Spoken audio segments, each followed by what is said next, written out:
start and then he'll come in. Okay. As soon as Jeremy says that's okay. Yeah. Okay, great.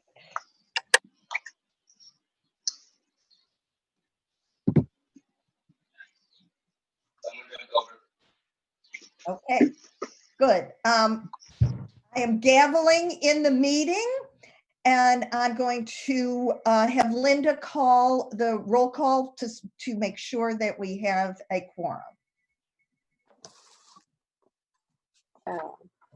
Unless you want me to do that, Linda. No, I can do that. Okay. John Bartolotta? No. Dan DeLoss? Here. Stephanie Guilin? Here. Barbara Levenheim? Here. Carla Palumbo? Here. Dale Rakoff? Present. Alan Williams? Here. Okay, good afternoon, everyone. Welcome to the June meeting of the Board of Trustees of Monroe Community College. Glad you are all here. The meeting has been called to order and a quorum has been established. I would now like to welcome the SUNY Senior Vice Chancellor for Community Colleges and the Education Pipeline, Johanna Duncan Poitier, and Executive Director and SUNY Assistant Vice Chancellor for Community College Support, Jennifer Miller, who will provide an update on the presidential search. Welcome to both of you. Thank you so much, Barbara. And we are both delighted to be here with all of you. I feel like you're in my home with me, so it feels really wonderful to see so many of you. The last time we, the largest collection of you were together was when we were looking at our new interim president from Monroe Community College, Kate Douglas. So Juan, it's so good to see you again. And oh my God, you did a great job. We are so happy to have her. And I will say, as her colleague, it is just an amazing pleasure to work with her again, and really, really has been brought so much experience to Monroe during who knew such a difficult time. Barbara, I want to thank you personally. Thank you. You have become, I would say, one of our speed dial colleagues. We've spent a lot of time with you from the very beginning of the search for the interim president. You've worked very, very hard and asked all the right questions and made sure every I was dotted and T was crossed. And I will tell you, Jennifer and I are really very grateful to how much effort and time you've really spent to the process for interim and even the beginning work for the permanent president. You've already had a series of meetings with stakeholders. You've already selected a search firm. You've already may have already, but close to finalizing the search committee and have a co-chair selected. I mean, that is amazing. And so we are really very grateful and thank you for really launching this in a timely manner. Much, much appreciated. With your permission, what I'd like to do is, given that this is a public meeting, I'm going to go over some of the things that I think you all know very well. I think that Barbara could probably recite the presidential guidelines because she knows them so well. But I'm just going to go through a general overview of kind of what the next steps are for the president, the selection process for Monroe Community College, the selection process for the permanent president for Monroe Community College. But I'm going to go through it rather quickly because I think a lot of you know this by now, having gone through some of these steps already. But I want to leave time for questions, so I'll spend more time on questions if needed. So with that, if we could just go to the first slide, which is really just to give you a feel for what's going on simultaneously. Monroe Community College is certainly going through their presidential search process that we're going to speak about today, but there are 3 other colleges in the SUNY system that are going through this process as well. So Erie, one of your neighbors not too far away in Buffalo, Fulton Montgomery Community College, and all the way on Long Island is Suffolk Community College has a presidential search going on as well.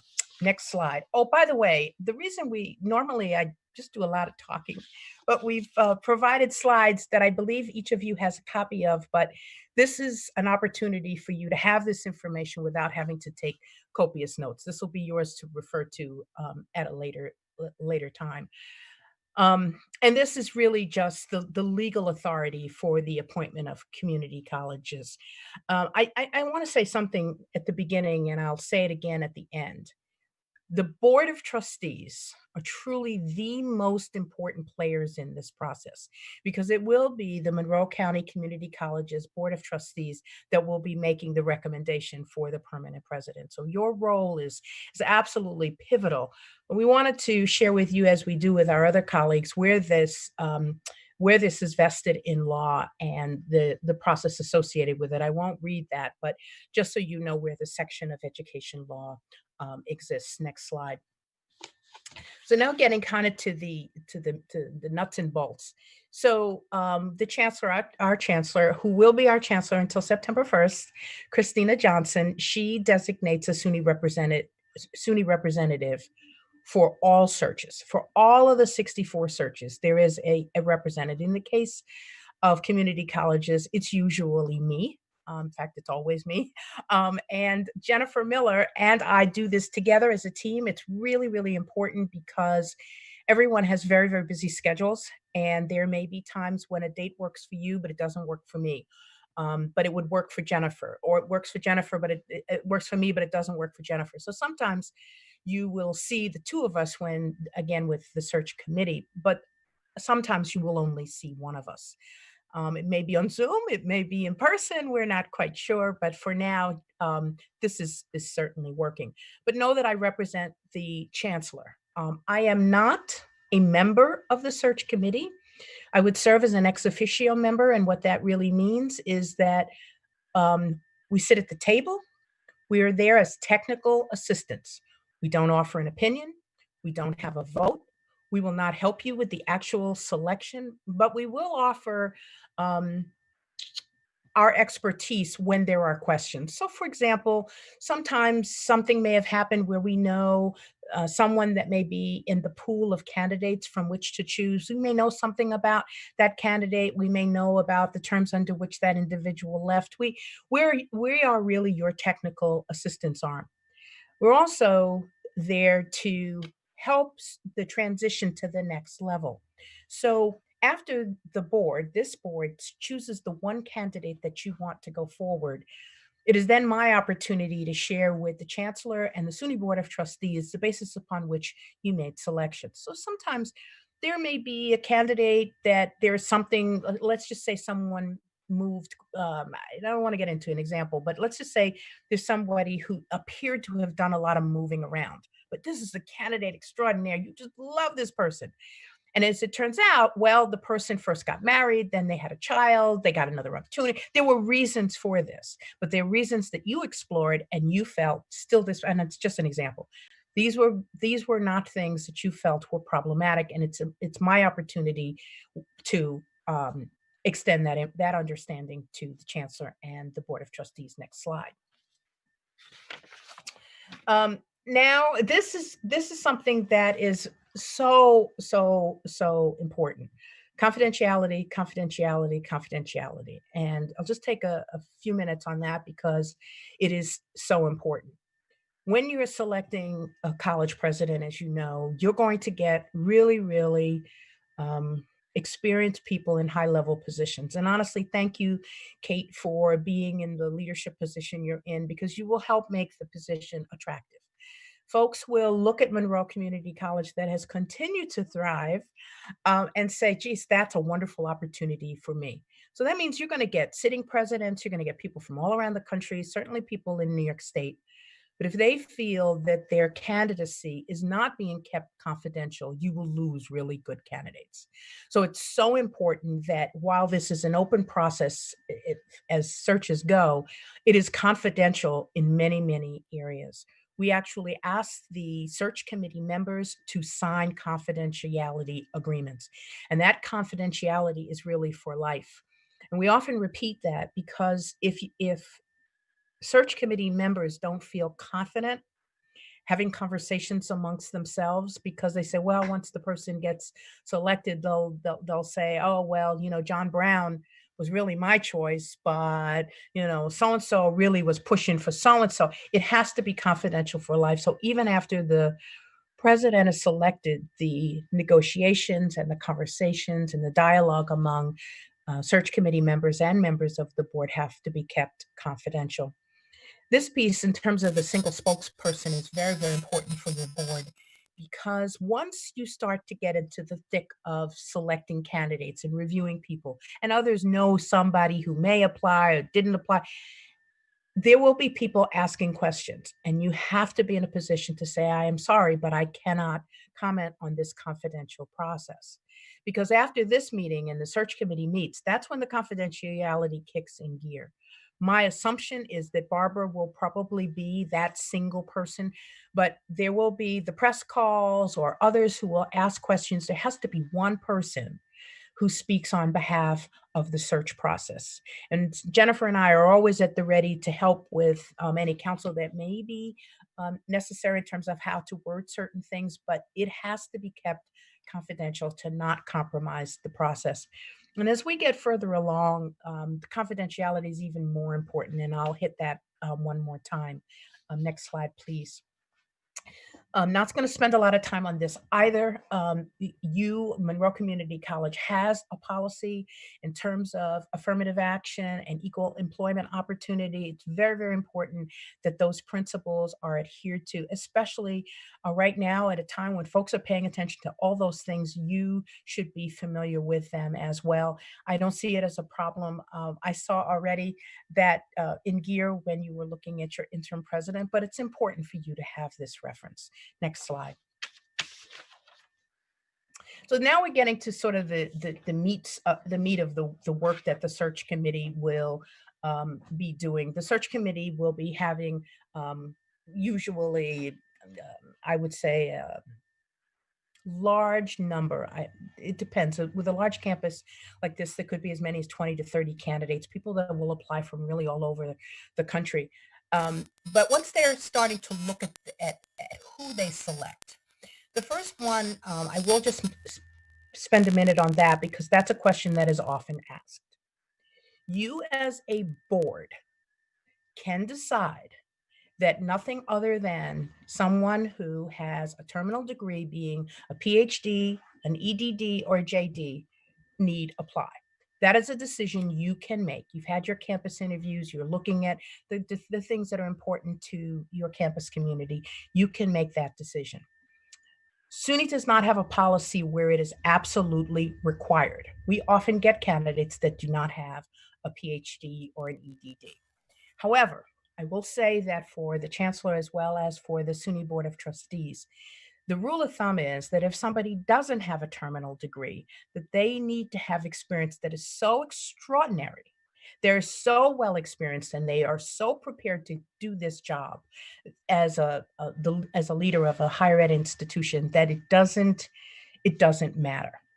I will give you an example without sharing the name, but we have had somebody who came from another state, who'd been a president of a college on several occasions and was actually the head of the higher ed system for that particular state. Years and years of experience, really impressive experience. Even though he did not have a PhD, his experience was deemed extraordinary. So if you're not going to go that route, again, you can require it or not.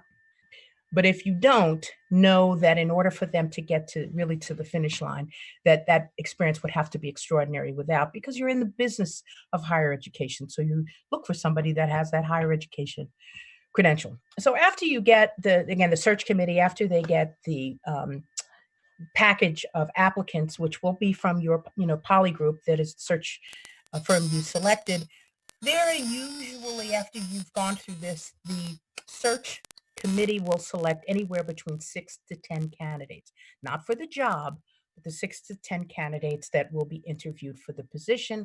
And this is an interview that is held off-site, so that you don't see the person walking, onto campus. And again, given our COVID situation, this may still be somebody that would be interviewed via Zoom. After the 6 to 10 candidates, the search committee usually selects the top 3. We often recommend that there be 4, sometimes even 5, but only if there are really 5 candidates that the search committee believes could truly be the next president. Usually it's about 3 that the search committee feels very strongly about, possibly 4. 5 is a harder number to get to. The reason we want a number that large is people change their mind. Often folks will apply for a position. They're very, very excited. Sometimes they throw their hat in the ring, and then they're among the finalists, and they go home and they talk with their family, and sometimes they change their mind. And like, well, geez, I'm not sure if now's the time that I really want to move to Rochester, or they may have gotten another offer. Sometimes people just change their mind. And what we really try to avoid is having to start all over again. So the more that you have in the pool, the more options you have. So there will be 3, and my guess is there would be 4 candidates who would then be interviewed publicly. Then the confidentiality is on pause because those candidates will be publicly announced. Usually the paper will announce them, and there'll be a bio of the candidates that were selected by the search committee as finalists. Everyone has an opportunity to interview them. They can ask whatever questions they like. You'll have people from the community. You'll have people from the campus community, sometimes business community. They have an opportunity to work with that. But it is worth mentioning that once those 3 to 5 candidates are in that process, the search committee's work is complete. And then no longer, once the board starts to have their interactions with the finalists, that is not communicated further to the search committee. Next slide. We're almost done. So during the process of the public interviews, we and the search firm go through a very, very extensive vetting process. The last thing I will say, even before they are publicly announced for the public, SUNY, as well as the search firm, there's some background checks that we make, because the last thing you want is to have a candidate whose background may be questionable in public space. That is not your intent. Your intent is to make sure this is the credible search that I know it will be.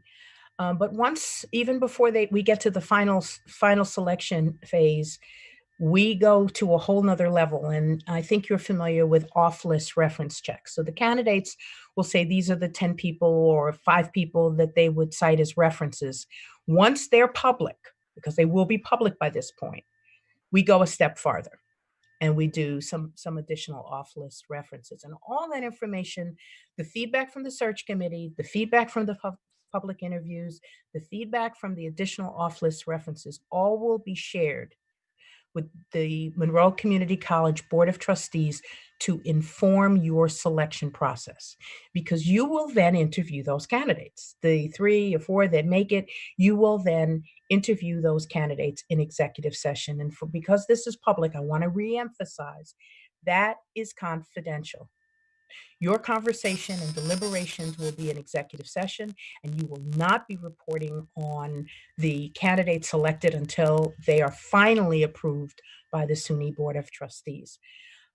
You will pick the one candidate. So you'll have the 3 to 4 you'll interview, but you'll have one candidate that you will be putting forward for approval. It may be, this is where, again, the confidentiality is so important. There may be someone who it's kind of close. You have the one candidate you really, really want, but there's a second candidate that you felt would be a good candidate as well.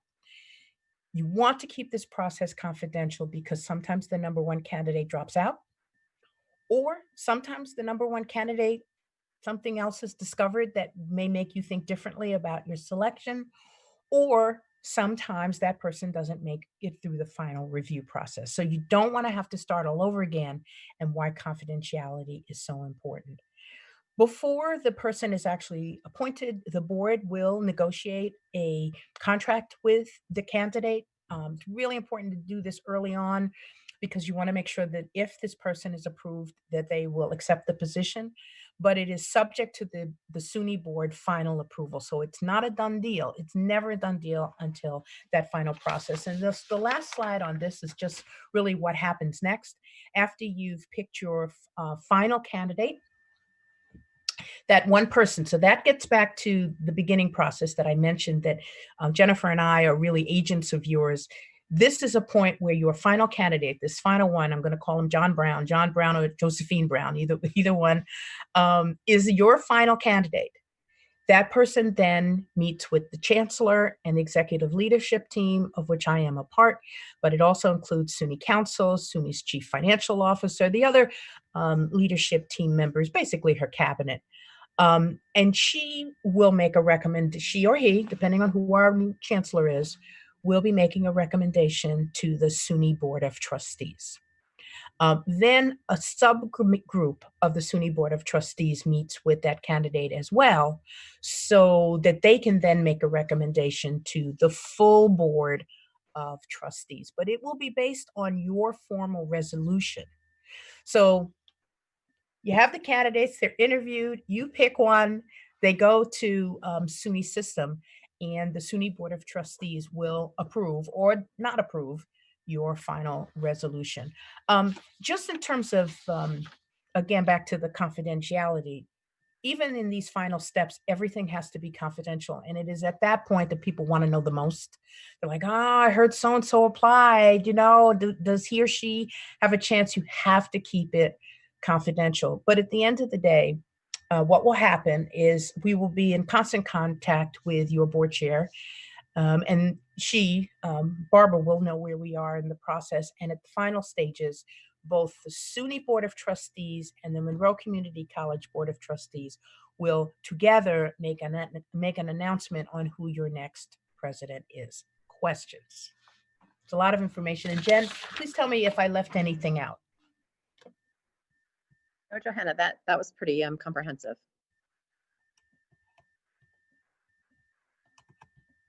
Any questions? Did I lose people? Because I saw pictures start to go away. I think our host put us all behind a curtain. No. We- Okay. Okay. Can we see the video? Can we see people again? I only see myself and the slides. Oh, and I see Dan now. Pretty window, by the way. I mean, I'm fine. That was really all we wanted to cover, but we wanted to open it up for any questions that the board may have. It just says we can't start our video. The host will invite you in again. Okay. Well,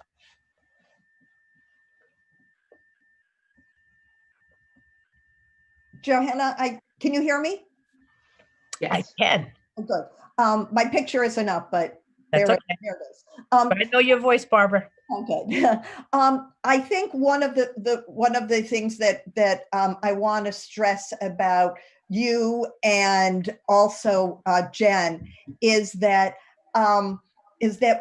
we are in constant contact with you, and that if there are no questions now, because we haven't started this part of the process, and people are sort of like, well, I see there's a lot of information, but we haven't experienced it yet, that as we go along, we can contact you and we can get answers. We're not cut off from that. If there's something that we're concerned about, we can share it with you and you can share it with us. And I think that's very important that the board and the college knows as we begin this process.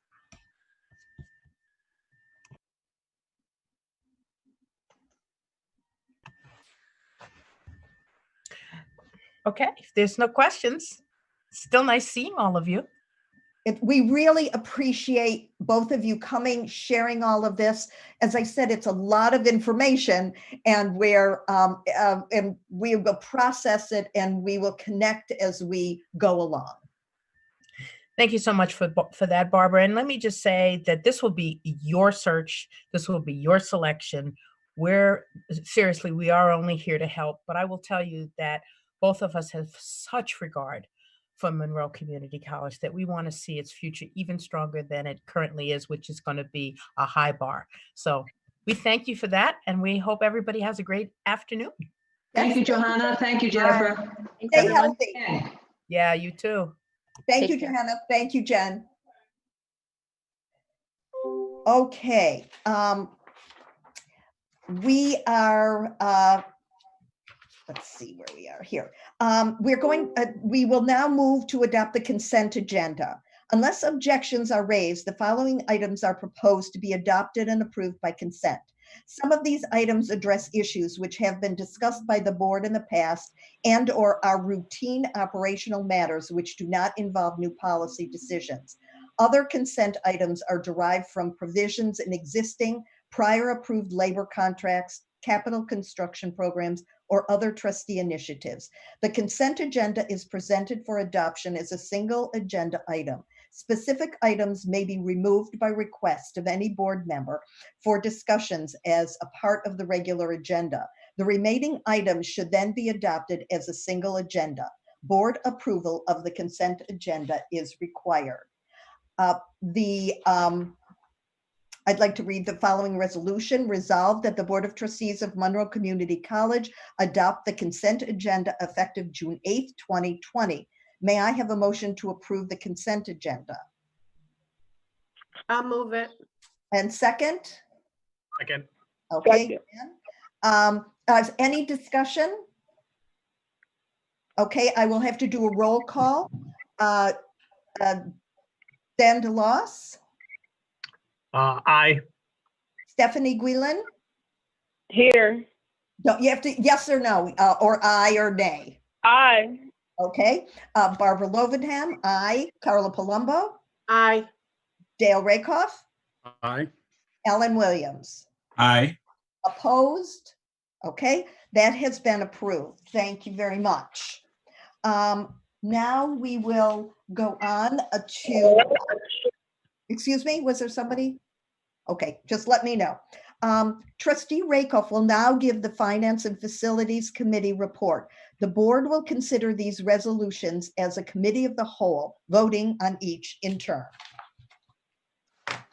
Thank you, Madam President. And just to take a moment, I first wanted to thank everyone at the college. And know if the last 3 months haven't built character, it certainly has revealed it. And you've absorbed probably 30 years of change in about 3 months. So not being privy to the normal daily operations, I don't think that there's a better testament to the culture at the college than to suddenly have to scatter in 3,000 different directions, but everyone still ends up rowing in the same direction. So I appreciate that.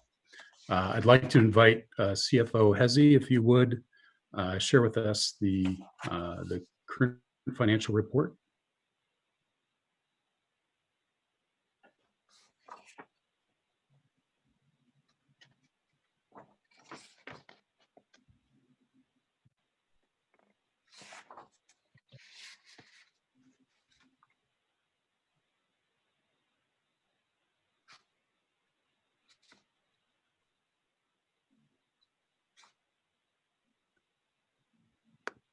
Hezi, are you there? If he makes me give this, I'm going to take back what I just said. Hezi, I think you're on mute.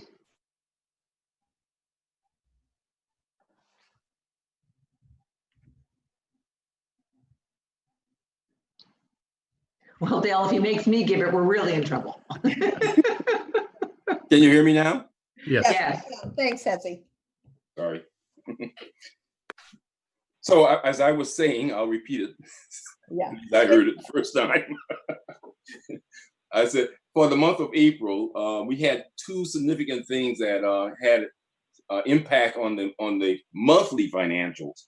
One was the fact that we had April was a 3 payroll month, and each payroll represents about $3.2 million. The second item that was significant is the fact that we received $4.6 million from the CARES Act for our students. And first one is impactful on our P&L. The second one is impactful on our balance sheet and no P&L impact. Next slide, please.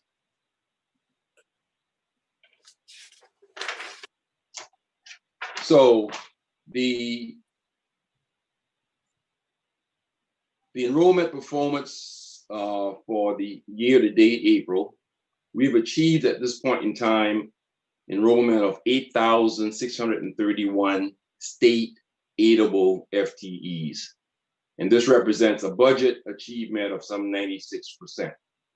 The budget itself was at 8,946, and that excluded summer and high school dual enrollment figures.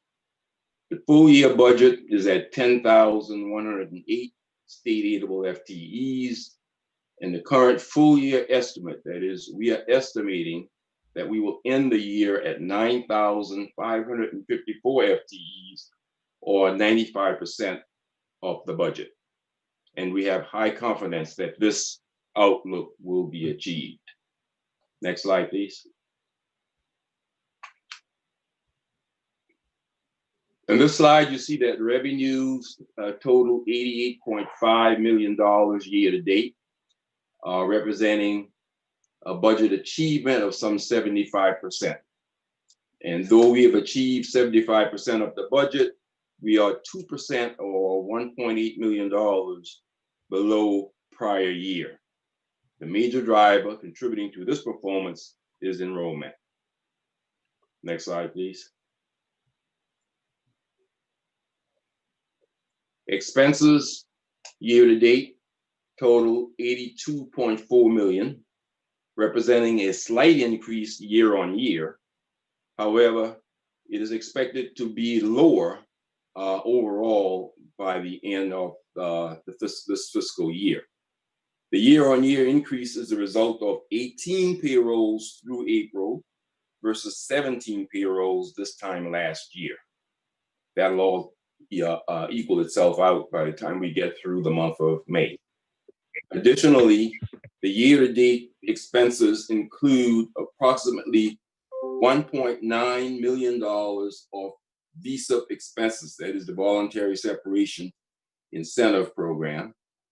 And the average payroll, is, as I said before, is roughly $3.2 to $3.4 million.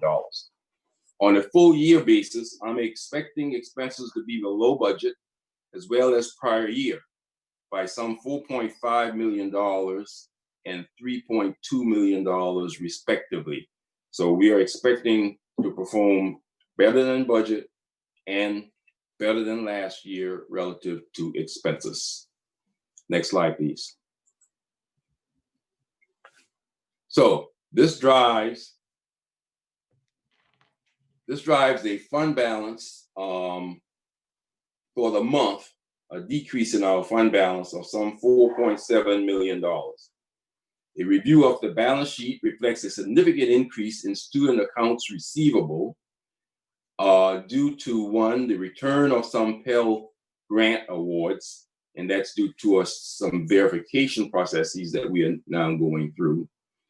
So we also, because of the COVID-19 virus, we suspended collection efforts and the payment plans due to this virus. That is, we told our collecting agencies to stand down until we could better assess where we were. On the liability side, the accrued liabilities are up significantly, and that's due to the timing of payments to the Association for Res Halls payments and the VSUP accrual.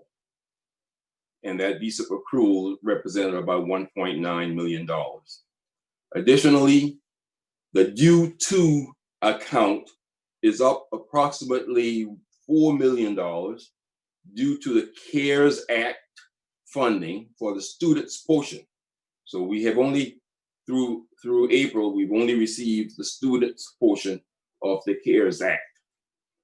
These results are reflected in the fund balance decline of some $4.7 million. The current projection for year-end fund balance, however, is a use of $2.9 million. That is favorable to the budget by some $1.1 million, despite the VSUP expense of some $1.9. So, as you may recall, the board approved us using $4 million of allocated reserve or the fund balance, and that did not include the VSUP program. So we are now setting mid-year. We've expanded the visa funds of some 1.9 million, although you approved 4. And we are now projecting, because of some significant savings and the support of the college community, that we will only use 2.9 million of the fund balance. Next slide, please. So my key message then is that expenses for wages and benefits are expected to remain favorable year on year. That is, this year compared to last year. Wages increased year on year due to timing of payrolls. Next month, the number will be comparable once the payrolls all line up. This performance is due to strong college community support of expense management. Are there any questions?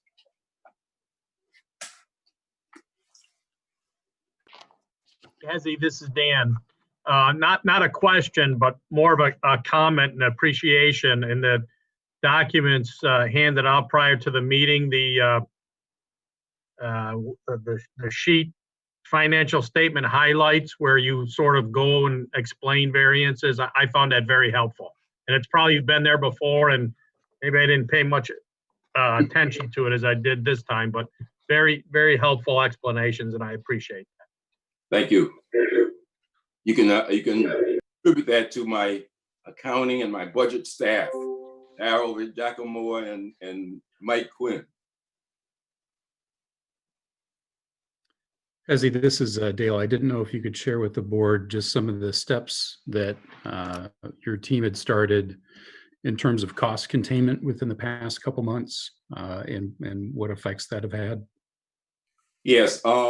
So under normal circumstance, we generally shut down our contractual spending and our capital spending in the latter part of June and the early part of July. This year, and partly because of the COVID virus and also because of the fact that so many of us are off campus, we accelerated that and we shut down those expenditures. As a matter of fact, effective last week was for the capital, and I think this week's for the contractual. But at the same time, we then place a freeze on all expenditures exceeding $2,000. So any expenditure exceeding $2,000 required the approval of the vice president, the respective vice president, and that this was up until this week and next week. At that point in time, the expenditures require my approval. So these things have driven part of what you saw there in terms of our favorability that we are now projecting for the full year, that we will be favorable to our budget in terms of expenses. And that is, again, despite the $1.9 million of expenditures for the visa program. Thank you very much, Hezzy, for explaining that. Any other questions for Hezzy? Not a question, Trustee Rykoff. I would just add to Hezzy's information that one of the other major savings has been through travel restrictions. Generally, there is a fair amount of professional travel in the spring semester, and clearly due to safety precautions, we put travel restrictions on, and that did result in some significant savings for us. Well, speaking for the board, I appreciate all the effort of starting to make adjustments early so that adapt to the circumstances a little more quickly, hopefully will result in a smoother transition. So thank you. So with that, I want to pose the following resolution. Resolve that the Board of Trustees of Monroe Community College accepts the interim financial reports as of March 31st and April 30th, 2020, found in attachment 1. Trustees, may I have a motion to approve the financial reports as detailed in attachment 1? So moved. Thank you, Dan. And a second? Second. Second. Thank you, Carl.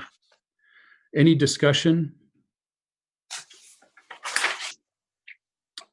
So with that, I'll move to a roll call. All in favor? Trustee Bartolotta? Trustee DeLoss? Aye. Trustee Guielin? Aye. President Lobenheim? Aye. Trustee Palumbo? Aye. Trustee Williams? Aye. Thank you. Any opposed? The resolution carries. For our next resolution, resolved that the Board of Trustees of Monroe Community College authorizes the purchase of items over $20,000 as listed for the months of March and April 2020, which you'll find in attachment 2. Trustees may have a motion to approve the purchases over $20,000 as detailed in attachment 2. So moved. Second. Perfect, thank you. Any discussion? So proceed to a roll call. For those in favor, Trustee Bartolotta? Aye. Thank you, sir. Trustee DeLoss? Aye. Trustee Guielin? Aye. President Lobenheim? Aye. Trustee Palumbo? Aye. Trustee Williams? Aye. Thank you. Resolution carries. To the third resolution, resolved that the Board of Trustees of Monroe Community College approves the schedule of tuition and fees for fiscal year September 1, 2020 through August 31, 2021, found in attachment 3. So to be clear, this was an increase of approximately 7% in the student tuition. And just to confirm, no change in the student fees or technology fees? That is correct. Okay.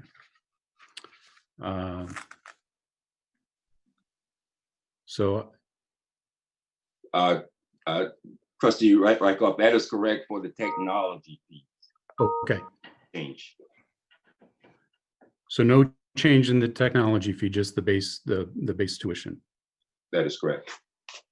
And before we move to discussion, just for context, has the proposed tuition still falls below the state TAP and Pell limits? That is very much so.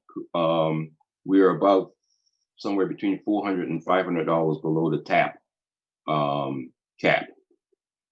So again, when you take the students available, the TAP is available to our students, plus Pell, plus loans if they choose to, but they can pay all of their tuition through just TAP, and then they can use Pell for additional living allowances, living costs.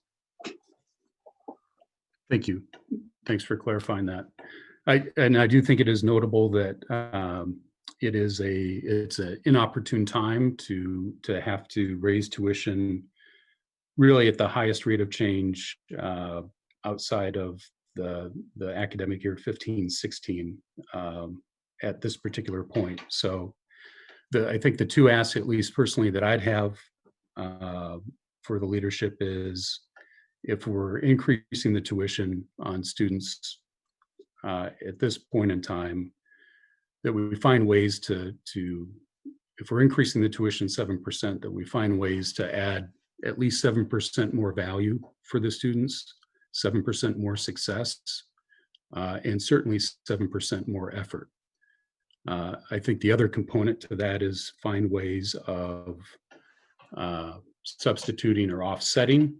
So it would be worthwhile to look at areas like the cost of books for courses, and if there's either open source or low-cost alternatives that exist. And that's an area that I would like to follow up on. So given that, I might. yes. We have been looking into that, Chair Rykoff, and I've been pleased to learn what a leader Monroe Community College is in those open educational resources that you refer to. For example, we have saved our students over $2 million in textbooks cost. And we can break that down into semester and year. Once again, MCC has been a leader in OER, open educational resources, and we have been diligently working to save our students every semester. But we hear you loud and clear that we're looking to ensure 7% greater value, and we will look for ways that we can report on that to you. Thank you. Thank you. And I know the college has been a very proactive leader, and it's been increasingly difficult in changing the modality of having to rely on different resources. So I certainly know it's a big ask. Thank you, though, President Douglas. So trustees, may I have a motion to approve the schedule of tuition and fees as detailed in attachment 3? Can I ask a question first, Dale? Yes. So just actually 2. Is it possible or allowable, and I'm not suggesting we do this, but I just want to know, for changes in this schedule to be made between semesters? And I said I'm not suggesting that, but I'm just wondering what's going to happen with the New York State budget. It doesn't seem very practical to me because of the timing of things, but I was just wondering that. That's question 1. And the second question is, there's a change that some dual enrollment course fees going from $250 to 0. I just want to make sure I know what that is. Hezzy, do you mind addressing that? Yes, I'll start with the last one first. This current year that we're in, we switched our dual enrollment program from a tuition-based program to a fee-based program. And so you could take any course and it would have cost you the $250 per course. Didn't matter the number of credit hours. SUNY was going through a study on evaluation of the dual enrollment program. And so this year they gave us the right to either retain the course fee or to go back to the tuition-based process. And so we've elected to go back to the tuition-based process for our dual enrollment students and at a significant discount. So they will pay about 1/3 of the cost per credit hour. In addition to that, we are providing scholarships for those students who are not prepared to pay the funds. So that's the answer to the dual enrollment course going from $250 to 0 because it's now up in the tuition space. The other question about whether or not it's doable or is it legal, it's doable and it's legal, but we have never done so. It has been the college's practice or philosophy that once we've made a commitment to our students for that year, that we don't change it. Now, as Dan referenced, this is strange times. It's an odd term. So I am not in the position at this point in time to propose any changes. We are expecting a significant reduction from the state in terms of state aid. And we've tried to comprehend that in some of the things that we are doing and some of the evaluations that we are making. So it would be a last straw kind of thing to change our tuition or our fees in mid-semester or between the 2 semesters. Thank you for both answers. President Douglas might want to add to that if she likes. No, I think you presented it well, Hezzy. Dan, we definitely would not want to do it. We could legally do it. One of the things that's important for so many of our students is to be able to plan in terms of their expenditures. And so to know, okay, I'm coming back to school this year and these are going to be the costs. That's important for our students. But if things were dramatic and we needed to make a change, and we would come back and ask that. I don't know if Stephanie wants to add anything about that, about a potential mid-change, tuition change in mid-year. Stephanie?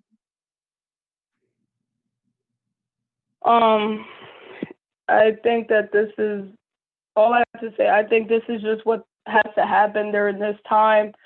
It is definitely going to affect students, but we discussed this in the last meeting, how some students are actually deciding to just take classes at the community colleges versus four-year institutions because it doesn't make sense for them to travel and spend all that extra money. So, I mean, no student wants tuition to be increased, but if that's what's necessary, then, I definitely understand. And I don't have anything else to add to that. Thanks, Stephanie. So given that, trustees may have a motion to approve the schedule of tuition and fees as detailed in attachment 3. So moved. Dan, thank you. Second? I'll second. Thank you. And a roll call for those in favor. Trustee Bartolotta, Aye. Trustee DeLoss, Aye. Trustee Guilin, Aye. President Lovenheim, Aye. Trustee Palumbo, Aye. Trustee Williams. Wait, Trustee Williams had to leave, so we can just take his name. Okay. Thank you. The resolution carries. Next, we move on to next year's budget. And the resolution under consideration is resolved that the Board of Trustees of Monroe Community College approves the operating budget for the fiscal year September 1, 2020 through August 31st, 2021 in the amount of $119,015,000. And I thought for context, I would share just a few points for your consideration, but I know that we've discussed this at length. I think it helps from the board's perspective if we provide a degree, the greatest degree of both clarity and transparency, not only of current financial circumstances, but what the constraints are. And I appreciate everyone's willingness not to rush to make drastic adjustments. We've taken a very measured approach. But one of the greatest challenges is that 60% of our revenue really comes from governmental agencies. And if they change the circumstances on us, we really only have providence over about 40% of the revenue. It would be much like my wardrobe choices being limited to me only being able to decide my socks and shoes, and my wife picks everything else. So I think it helps if we look at it, even budgets can be convoluted, and there's both the balance sheet and the income statement, but I think the fundamental relationship is there is a cost of providing education that we can break into per full-time equivalent. And that cost, based on the proposed budget, is about $13,265, based on a projected FTE of 8,972. Here's the challenge. The challenge is it costs us $13,265 prospectively, but the amount of revenue that we get to cover that expense is $11,620. So the difference between what we receive and what it costs is about $1,645 per FTE. And if we spread that or accrete that over roughly 9,000 FTEs, it would suggest that we are using $15 million more per year than what we're receiving. And clearly that is not sustainable. The budget that's proposed, what we would be authorizing is effectively the use of 1/3 of our operating reserve, which means you could only repeat that 2 more times. And then we move to an auxiliary board position. I do think that the goal is to minimize the impact that the circumstances have both on the employees, but also on the students. And the college leadership has been very thoughtful in looking at this not in a 1-year basis, but extending it over a 2-year basis to try to close that gap between what we receive in revenue per FTE versus what it costs. The last point I'd like to make that it is my perspective only, but I often hear that from an academic institution that higher education is countercyclical. So whenever there is a recession, there's a higher demand for education. And certainly that played out the last go around. But what's different this time is that 60% of our funding comes from state and municipal entities, which really is the focal point of where the financial stress is being bore out. So what we're most reliant on is what's being taxed the most by the current circumstances. And I looked at how much state and municipal revenue broadly declined back in 2008. And Hezi shared with me that at that time, New York State reduced the funding per FTE, and it really didn't reach 2007 levels or pre-recession levels for about 8 years. What's projected for 2020 is that rate of decline is 5 times greater than the revenue decline for states and municipalities back in 2008. And I think equally significantly that extends into 2021, where the rate of decline is 3 times as great.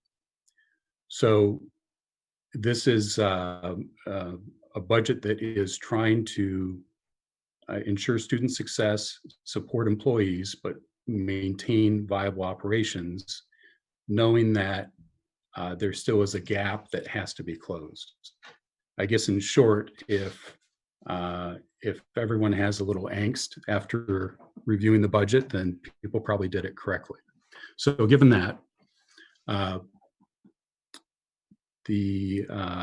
for the resolution, trustees may have a motion to approve the operating budget as detailed. So moved. Second. Thank you, Madam President. Thank you, Second. Trustee Palumbo. Any discussion about the budget, questions, concerns? I would just like to say, Trustee Rakoff, that the Board of Trustees had a special meeting about the budget on May 28th. So even if there aren't a lot of questions now, most of those questions have been dealt with at that meeting. So instead of going into executive session at this point to review the budget, we did that prior to the meeting, so we all could really understand the details of what was going on. I don't want the college community to think that we haven't been very intimately involved in all of this, and very thoughtful about what all of this means to the college and everyone involved with the college. And I would echo, we also were able to participate in a public session on the budget presentation. I think even before the one at the board meeting, if I'm not mistaken. They came close in time together. So both of those things were helpful, certainly at least to me, in reviewing this budget. So thank you to all that were involved in those. Any other questions or discussion? I appreciate you sharing that. With that, then we'll move to a vote. For those in favor, Trustee Bartolotta, Aye. Trustee DeLoss, Aye. Trustee Guielin, Aye. President Lovenheim, Aye. Trustee Palumbo, Sorry, aye. thank you. You had us in suspense. I did. the- I had you in mute. The resolution carries, and thank you for your effort on that. The next, bear with me, is a resolution, and I'll touch on it, and Hezi, I'll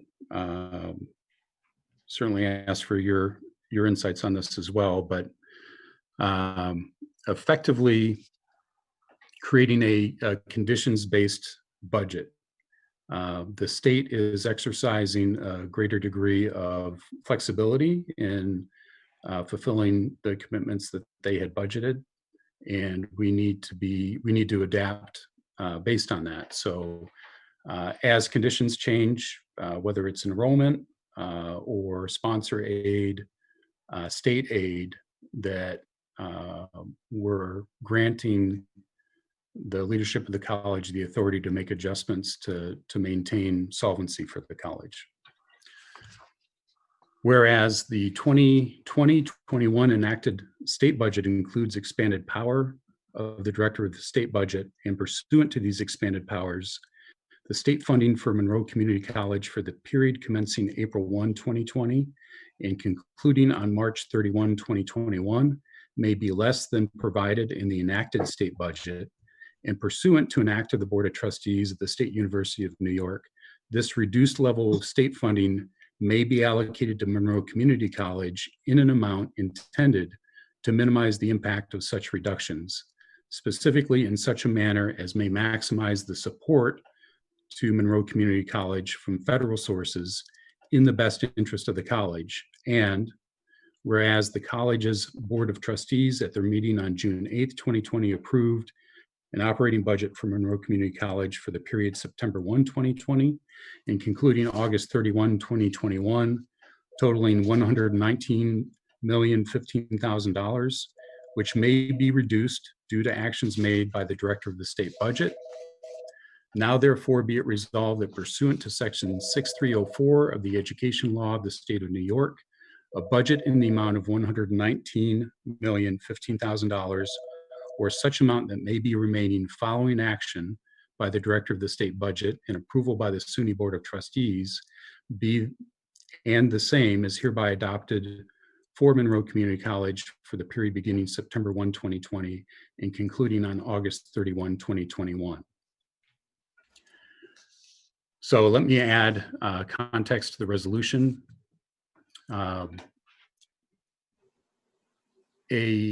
We, in effect, as a board, are trying to enhance the flexibility that the leadership has, and provide thresholds to work within to make sure that we're not overextended.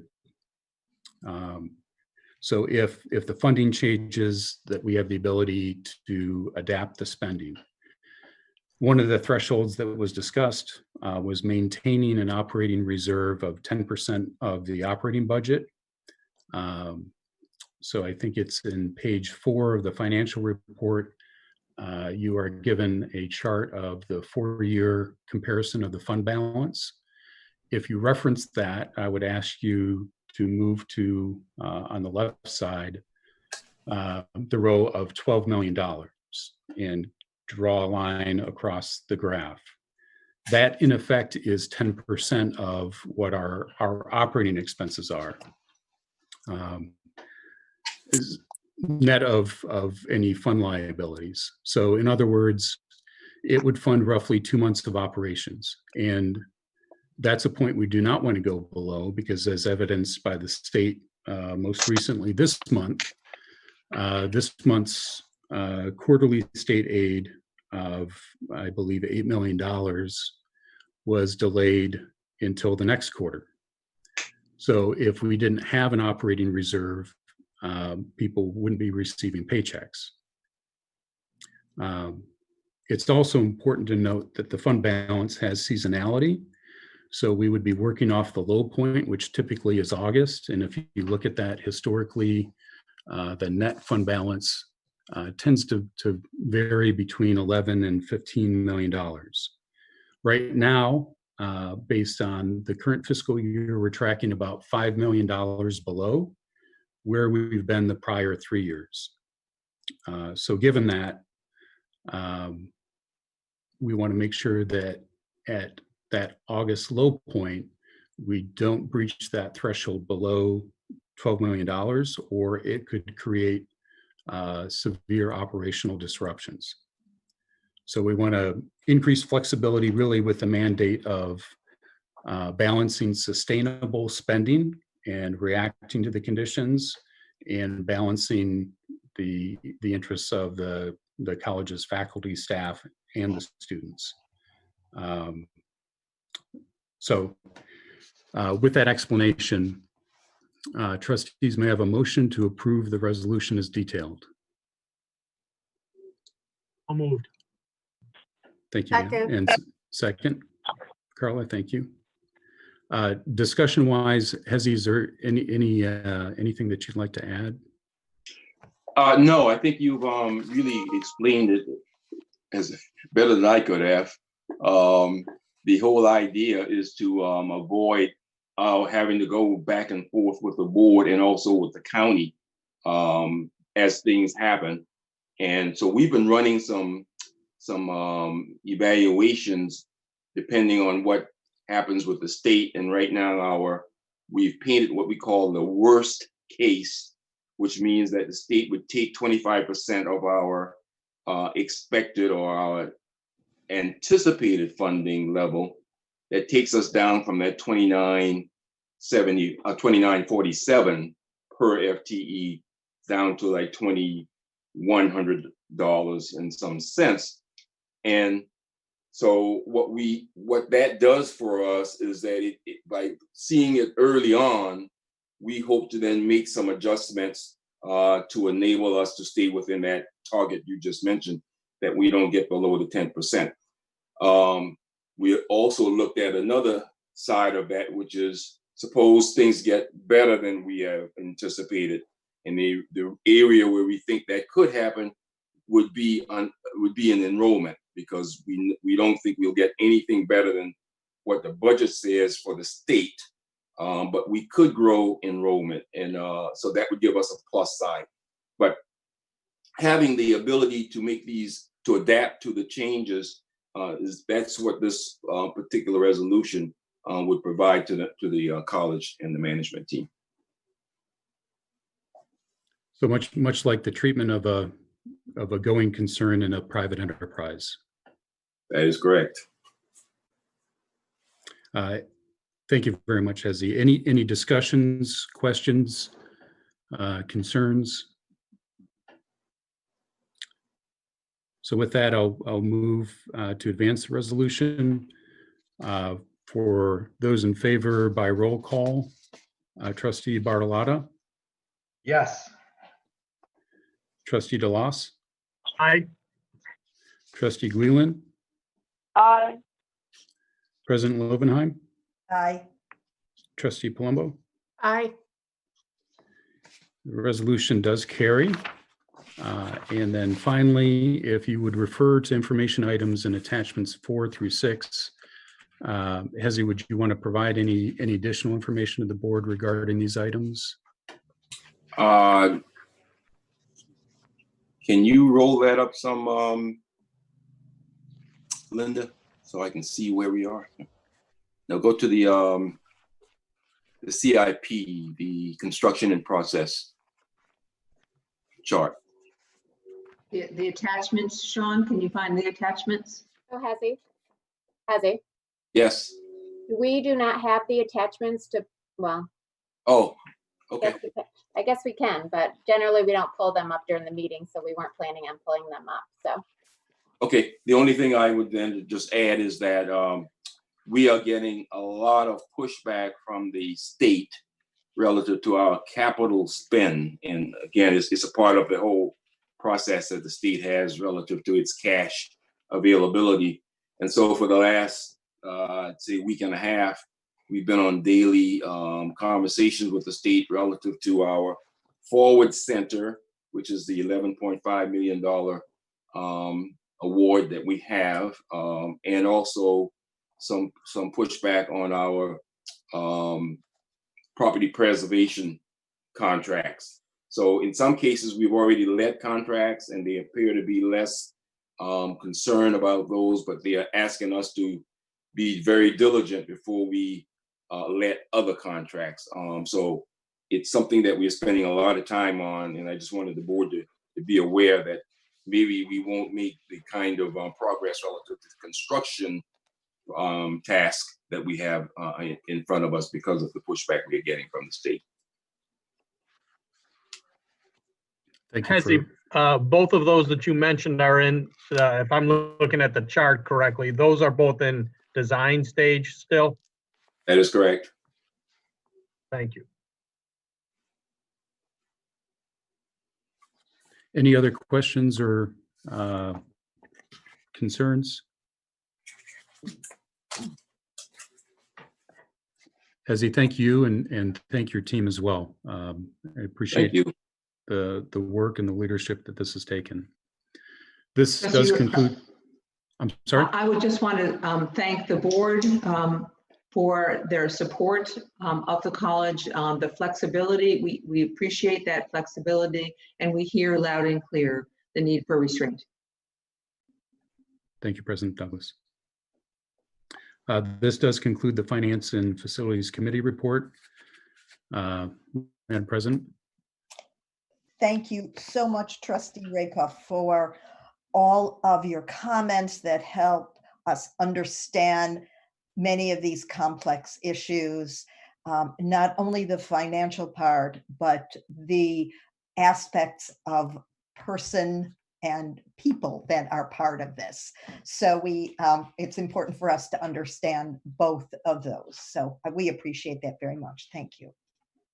I will now give the Personnel and Programs Committee report in the absence of Ellen Williams. The board will consider these resolutions as a committee of the whole, voting on each in turn.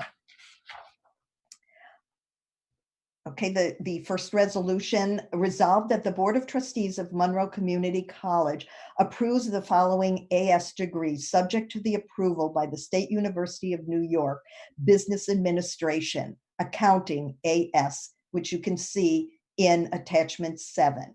May I have a motion to approve the Business Administration Accounting AS degree? So moved. Second. Okay. Any discussion? Could I ask one question regarding the accounting degree? Please. Amongst the other degrees, I haven't seen coursework as prescribed as this one is outside of certificate. Most of the time there's broader elective choices, and in what's proposed there's really no elective choice anywhere, especially beyond the core content of the business, legal, and accounting.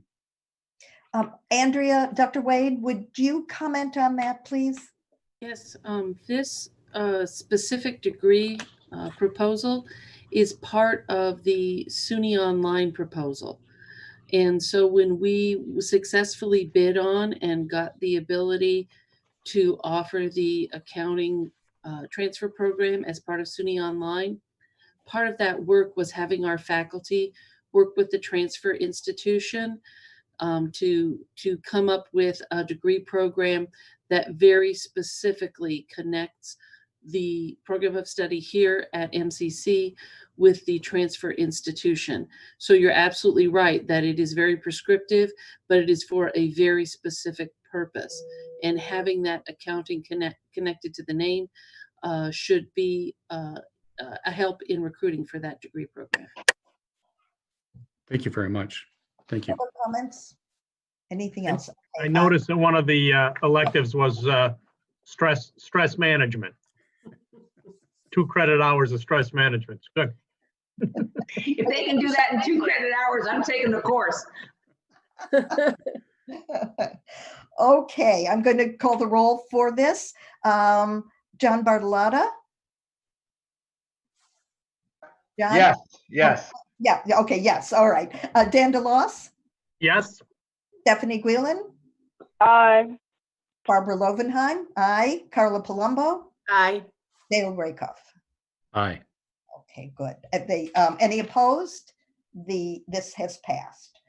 Okay, the next one that we have, resolve that the Board of Trustees of Monroe Community College approves the following AAS degree, subject to the approval by the State University of New York, Culinary Arts AAS Attachment 8. May I have a motion to approve the Culinary Arts AAS degree? So moved. Second. Second. Thank you. Any discussion? This had just a point of clarification. This had been embedded in the hospitality degree, but has been taken out of that and is now a separate degree because we felt that it would attract more people that way, that they would see this and think, oh, this would be great. So this is part of enrollment management. Okay, I will call the roll. John Bartolotta? Yes. Dan DeLoss? Yes. Stephanie Guilin? Aye. Barbara Lovenheim? Aye. Carla Palumbo? Aye. Dale Rakoff? Aye. Any opposed? That has been approved. Okay, next one. Resolve that the Board of Trustees of Monroe Community College approves the following certificate, subject to the approval by the State University of New York. Care Coordination, Community Health Navigation Certificate, and that's attachment 9. May I have a motion to approve the Care Coordination Community Health Navigation Certificate? So moved. Second. Thank you. I would like, again, Dr. Wade to comment on this because it's a very interesting cross-section. Yes, this particular course of study is really brought about by some of the changing financing of healthcare, not only in New York State, but across the country. And as a result of the changing finance of healthcare, there's a need for individuals with expertise to coordinate care across different professionals. I was part of a statewide committee to establish the curriculum for care coordination. And following this here at MCC, we've established this certificate. This could be used by someone coming in at an entry level to help with this in a healthcare institution, or it could be an additional credential for somebody all along the healthcare continuum of people all the way up to people with a graduate or professional credential. Okay, good. Any comments? Okay, roll call. John Bartolotta? Aye. Dan DeLoss? Aye. Yeah, oh, okay. Stephanie Guilin? Aye. Barbara Lovenheim? Aye. Carla Palumbo? Aye. Dale Rakoff? Aye. Any opposed? No, so that is approved. Resolved that the Board of Trustees of Monroe Community College approves leave for professional advancement in accordance with Article 13 of the contractual agreement between Monroe Community College and the Faculty Association in the amount of 1/2 salary, August 24, 2020 to August 16, 2021 for Eugenia Merlis Teaching and Creativity Center. May I have a motion to approve the leave for professional advancement for Gina Merlis? So So moved. moved. I'll Okay, second it. okay, thank you. Any discussion? Professor Merlis is going to be looking at professional development and the way it plays out at the college. So this leave is not only for her to do a project, but that project is absolutely part of the college and will benefit the college after she has finished. I will also ask her to come and give a presentation to the board so that we can know from her what she found, what the application is, and how we can go forward with this leave. Okay, a roll call: John Bartolotta, Aye. Dan DeLoss, Aye. Stephanie Guilin, Aye. Barbara Lovenheim, aye. Carla Palumbo, Aye. Dale Rakoff. Aye. Okay, there's opposed, no. That has been approved. Okay. Resolved that the Board of Trustees hereby adopts and ratifies a separation agreement as executed on May 18, 2020 between Monroe Community College and a particular employee. May I have a motion to approve the separation agreement for a particular employee? So So moved. moved. Oh, okay, I'll second it. Okay, so Dale and then John. Any discussion? Okay, roll call: John Bartolotta, Aye. Dan DeLoss, Aye. Stephanie Guilin, Aye. Barbara Lovenheim, aye. Carla Palumbo, Aye. Dale Rakoff. Aye. Okay, any opposed? No, that has been approved. Thank you very much. Okay, I'm going to read the following resolution.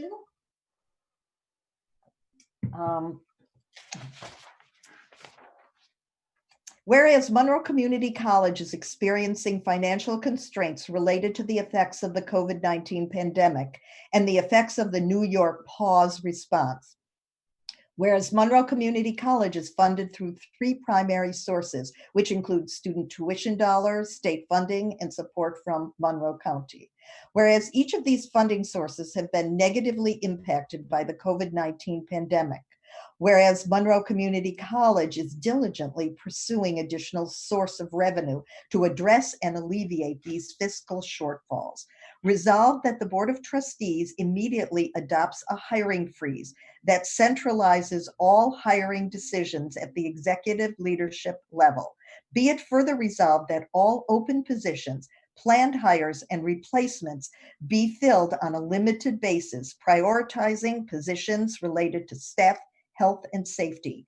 Be it further resolved that all planned faculty hiring should be prioritized if they are in high needs, high enrollment areas that provide students with robust and recession-proof employment opportunities, or are in areas that are necessary to address the issues caused by the COVID-19 pandemic. Be it further resolved that all planned hiring of staff in the student-facing experience should be prioritized if they are in areas that would aid in student retention, recruitment, or service. Be it further resolved that all managerial and operational staff hiring should be frozen with the exception of a limited number of strategic hires determined at the leadership level. Be it further resolved that all revenue-generating faculty and staff positions may be hired if the revenue generation is known and received. Be it further resolved that all part-time and temporary hires should be included in this hiring freeze, and any decisions regarding hiring these types of positions should be made in accordance with the same priorities and principles. Be it further resolved that this hiring freeze shall be in effect until further notice. Trustees, may I have a motion to approve the hiring freeze resolution effective immediately? So moved. Second. Okay, any discussion? I would like the college community to know that at our May 28th meeting, We discussed the hiring freeze and the ramifications of that freeze. We are also not the first people in the community, first collegiate people in the community to do this kind of freeze. Certainly the University of Rochester has done that. And so we are following in that path. I will do the roll call. John Bartolotta. Aye. Thank you. Dan DeLoss. Aye. Stephanie Guilin. Aye. Barbara Lovenheim. Aye. Carla Palumbo. Aye. Dale Rakoff. Aye. Any opposition? No. This has been approved. Thank you, trustees. This concludes the Personnel and Programs Committee report. And now I have the bittersweet pleasure to read the following.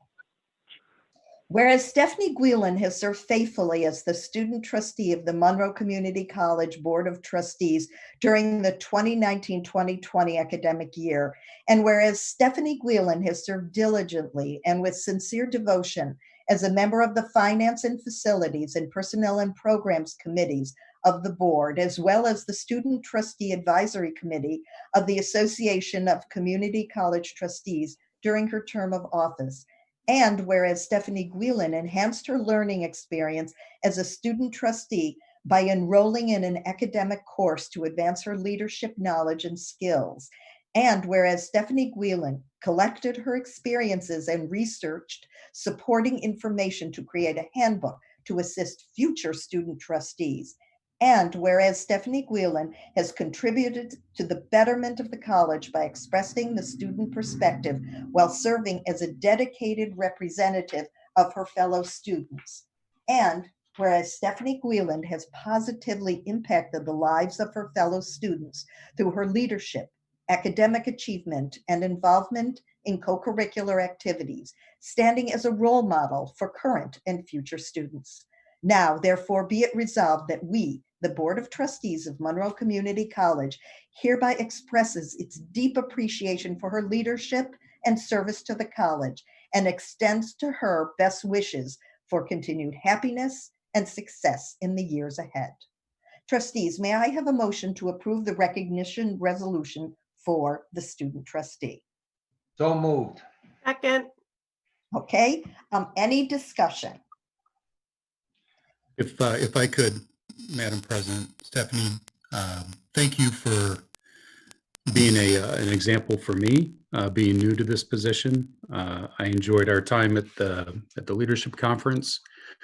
I lobbied heavily for your instructor not to pass you this last course, but you're too good of a student, and I know that you're going to be one hell of a practitioner, and you always have a home with any of us on the board and certainly at the college. Thank you. Thank you. Nice. Thank you so much, Dale. I would like to add that it's just been wonderful working with you, Stephanie. I know you've got a lot of wonderful ideas for the future, great ambition, and I wish you well. And I know that you will be very successful in everything that you do.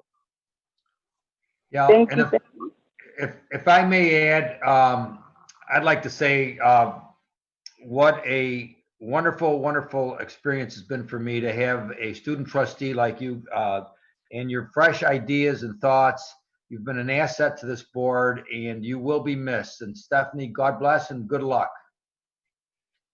Thank you. Thank you. Stephanie, you have a fan club in the Board of Trustees of Okay. College. We are thrilled to know you. We hope we will keep in contact with you so we will see what your progress is. And we know that you will keep on giving to whatever community you find yourself in and connected with. So we wish you well. Now I'm going to do the roll call. John Bartolotta. Aye. Dan DeLoss. Aye. Stephanie Guilin. Aye. Barbara Lovenheim. Aye. Carla Palumbo. Aye. Dale Rakoff. Aye. Any opposed? No. thoroughly, totally approved by all of us. Thank you, Stephanie, from each and every one of us. And as you exit the boardroom, we open the door to Benny Martinez, who will be our next student trustee. We look we look forward to working with you, Benny, taking you onto the board, having us learn from you, and having you be the connection that we have with the many students of Monroe Community College. I would, 26, okay. Trustees, unless there is further business to discuss, this concludes the business portion of the meeting. We will now go into the informal portion of the Board of Trustees meeting. SUNY has said we don't need to vote a roll call to leave the meeting, so these are a little bit of a different protocol. So we're finished with that. I would now like to ask Stephanie Guilin to give a presentation on her trustee experience. Thank you. I would just like to start off by thanking you, the chair of the board, Dr. Lovenheim. I would like to thank the President Douglas, Linda Hall, and every board of trustee member, academic services, student leaders, and all of those who have contributed to the hard work and dedication at MCC. Thank you for your smiles. Thank you for your warm welcome. Being student trustee taught me the importance of developing my leadership skills. It has truly been a growing experience in which I have been able to evaluate my strengths and my challenges. It taught me that when you are a part of a business that caters to the holistic approach of improving people's lives and the community, that advocacy, teamwork, collaboration, and commitment are essential to upholding the mission and the value of those institutions. When difficult situations will arise and decisions have to be made that serve the greater good, you have to be intentional and conscious in how you think, speak, and behave. We all have a responsibility. And I don't know, whoever said money isn't everything, I don't know. I think they're wrong with that statement, because everything requires money to keep it going, but service is the key, essential to all things. I'm so grateful for VP Wade's willingness to be my mentor for the leadership course. In this course, I got the chance to take assessments that define my leadership style. In addition, I was able to interview wonderful women who are leaders at MCC, the community, and for SUNY. I suggest that this course is continued for the upcoming trustee, which is Benny Martinez, because this will teach them the power of their voice, their vote. It will also provide him with some confidence. It will help him learn about state, local, and federal laws, policies, and regulations, which I think is very important. 1 year is not sufficient, but I think that if this course is implemented, it will give the student trustees just a better chance of understanding their role. I want to thank Dr. Holmes for just being available to have discussions with before the meeting. That was very helpful. And just creating the student trustee handbook, I hope that it continues, because it just describes the role and responsibility of a student trustee. It talks about what shared governance is, the power of networking. It talks about what I learned as I traveled to Saratoga, San Francisco, and DC. And I have come across so many people at MCC and just throughout the SUNY system that are genuine, empathetic, compassionate, and are servants of their jobs. Being a student trustee just shows that, you know, one of my favorite quotes is, "You don't make progress by standing on the sidelines, whimpering and complaining. You make progress by implementing ideas." Shirley Chisholm. And this is what it has showed me. You know, people are constantly learning. Things in life happen, but we have to keep pushing forward, having a positive mindset to make sure that we are serving the people that we have committed ourselves to. And it's just been a wonderful experience that I'm just going to carry throughout my life. I've met so many people that I've been able to network with, and just thank you for this opportunity. Hello. We're right here. We wish you all the best of Stephanie, and thank you for your kind words, and also for doing that student trustee manual. We appreciate everything. Thank you. Stephanie, congratulations on a term well served. And you know that once a member of the MCC family, you're always a member of the MCC family. So we would love to see you on campus anytime in the future. Congratulations. Thank you. I hope to come back and teach, hopefully. Terrific. We'll wait for you. Okay. Thank you again, Stephanie. I would now like to ask William Dixon to give a presentation regarding the Q12, which is employee engagement.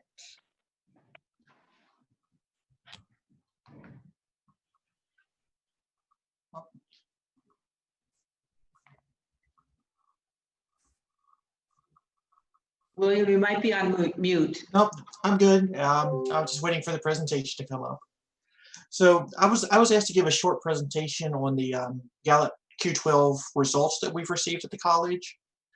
So this presentation is going to focus on when did we give the survey, what results did we see, and kind of what kind of insights have we learned from this point, from what we've seen on the survey. On the next slide. So whenever we give a survey on campus, we try to get a 20% response rate. That's considered a good response rate to surveys on campus. The first time we gave the Gallup Q12 was in fall 2017, and we received 44% response rate from the people it was sent to. So in fall 2017, there was a lot of the employees was enthusiastic about giving their opinions, and they really wanted to have their opinions heard. In fall 2019, we had a 16% response rate. So it was a significant drop in response rate. And if 2019 was the only time we gave the survey, then it would be an issue of something we would be concerned about. But since we gave it twice, we can look to see how the results before and now kind of line up to one another. And they kind of support what was said in 2017. So it kind of gives us a validity of the 2019, what we're seeing. So when we gave the Gallup Q12, we have the overall response rate, but we can also track of what the Gallup Q12 responses were of employees on campus by employee types. So we can look at the overall employee engagement of the adjunct instructors, the administrators, which is mostly your directors, assistant directors of that nature on campus, your CSEA and civil service employees, your full-time faculty, people administering grants, grant support, hourly, and officers. So anywhere you see a star means that we have fewer than 5 responses to that particular category. So we don't give response rates where people can be identified, because this was an anonymous survey when it was given. On the next slide. So the Gallup poll gives us 2 different pieces of information. It gives us the employee engagement at the college, and it also gives the employee satisfaction, which are 2 different things. So in fall 2017, we had 3 different categories. We have the engaged, not engaged, and actively disengaged. And this kind of deserves, it needs some explanation.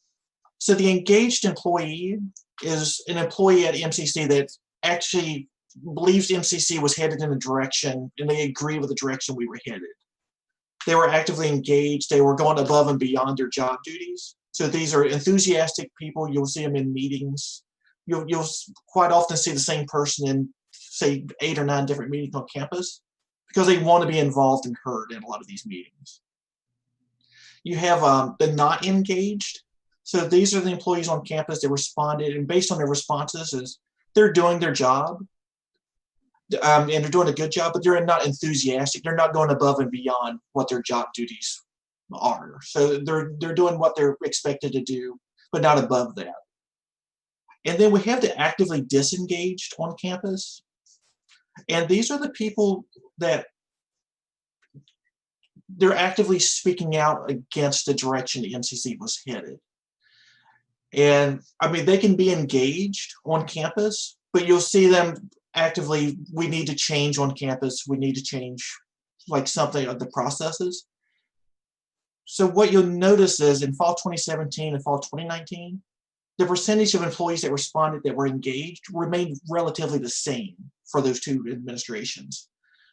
What appears to happen is the non-engaged in fall 2017 appears to become actively disengaged in fall 2019, meaning they were doing their job, but now something happened and they were speaking out that change needed to happen at the college. The overall score, so the 3.51, 3.44, on both of these measures, we would be significantly below what the Gallup median is. So in both of these, their engagement scores are going to be below what it is nationally. And the second part of information we're going to have is employee satisfaction. How satisfied are the employees at MCC at their job overall? And you'll see again, both of these in fall 17 and fall 2019, it went down. And at the Gallup level nationally, it didn't really decrease. It remained relatively the same, but it decreased at MCC. This is from fall 17 to fall 19. On the next slide. So how are the Gallup poll results used at MCC? So right now there's an employee experience group using the results on campus. So there's a group looking at the responses and how changes can be made on campus.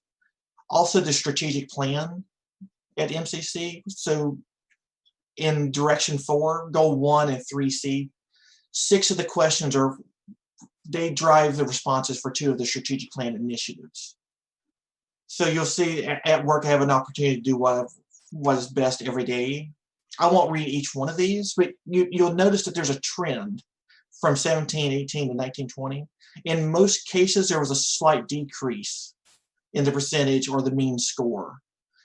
And the biggest decreases are having a best friend at work, being recognized for your work for the last 7 days, and being talked about your job progress at campus. So when we looked at the Gallup poll and what these mean, so the Gallup's going to tell us that people want to be engaged at the college. There's a lot of experience in the workforce, and they want to be heard and like some of their ideas put into action at the college. That's one of the ways we can get some of these engagement scores to increase in the future, is to use their expertise in changes at the future at the college. And the next slide, this is some of the data insights that came from the Gallup poll. As I said before, the movement from non-engaged to actively disengaged, it's indicating the MCC employees are looking for a change at the institution level. It's just, they're looking for change at the administration, how things are being handled at the college.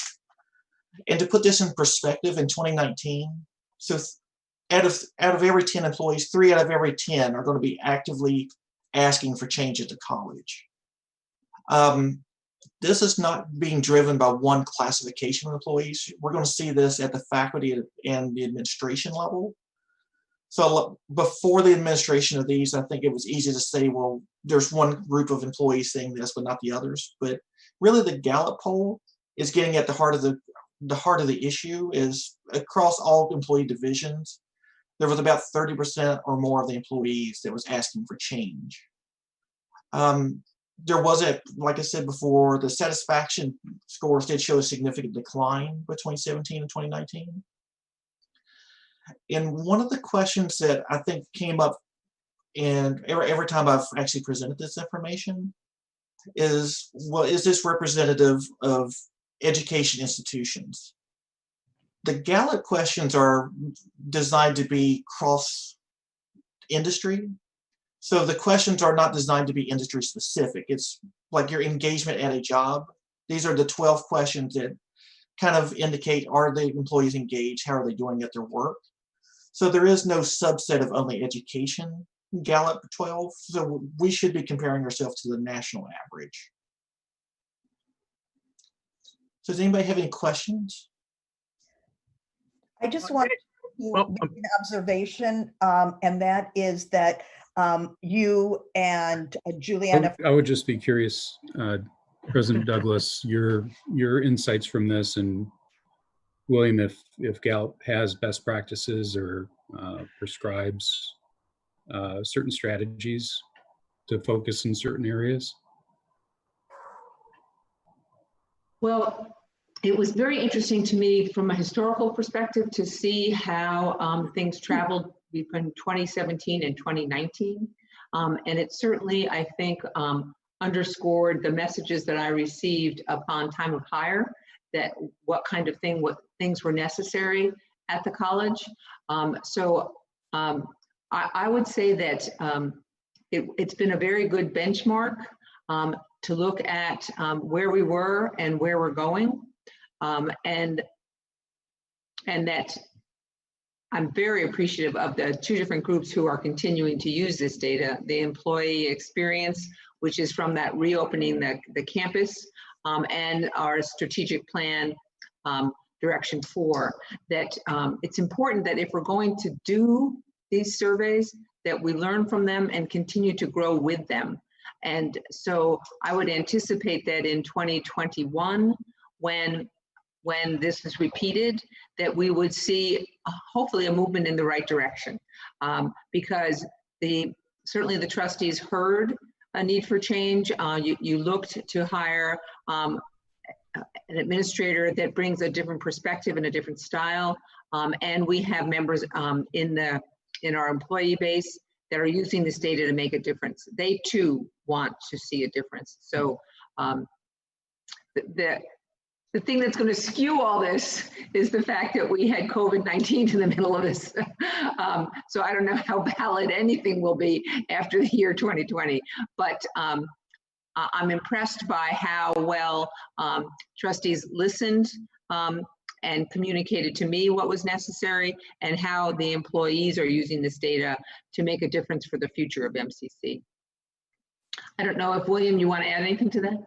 I'll just add something. So your question, does Gallup give recommendations based on our scores? So Gallup's going to give us an overall recommendation based on our engagement score. And each individual question has its own recommendations. So if we wanted to if the college wanted to focus on increasing one of the scores over another, it would give specific recommendations of what we could do to actually improve that. What's worked at other industries. May I ask who sets the target? If you go back a couple of slides. That was my question too. What's the target? Well, I asked it first, Carla. Okay.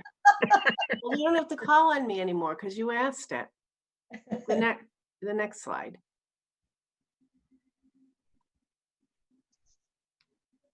Keep going. Oh. Other way. Other direction, yeah. And I'm going to look to William to answer that. So I can answer this question. So in fall 2017, when we first gave the Gallup poll survey and we received the results back, the college created a group on campus that wanted to focus on the results. So most of the answers, most of the targets are a score of 1 above what we achieved in 2017. So you'll also notice that some of the targets are a 5.0. So you would have to score perfect to actually reach that. So some of these are going to be aspirational targets. So the short answer was in 2017 after results, there was a group that kind of got together that set the targets for the strategic plan. But are these numbers, so if the perfect score is 5, is that a Gallup score? And so therefore then the group said, within a range of 0 to 5, our target is whatever the number is? Yeah, so on Gallup, you can score from a 0 to 5 at the Gallup poll. So the 5 would be the perfect Gallup score. Also, William and Juliana Frisch have been going around to different cohorts and taking these results with them. And they've been using them as a way for people to start discussions about this, about what they would like, ways in which to do that. And they've been all different groups. Isn't that right, William? Mm-hmm.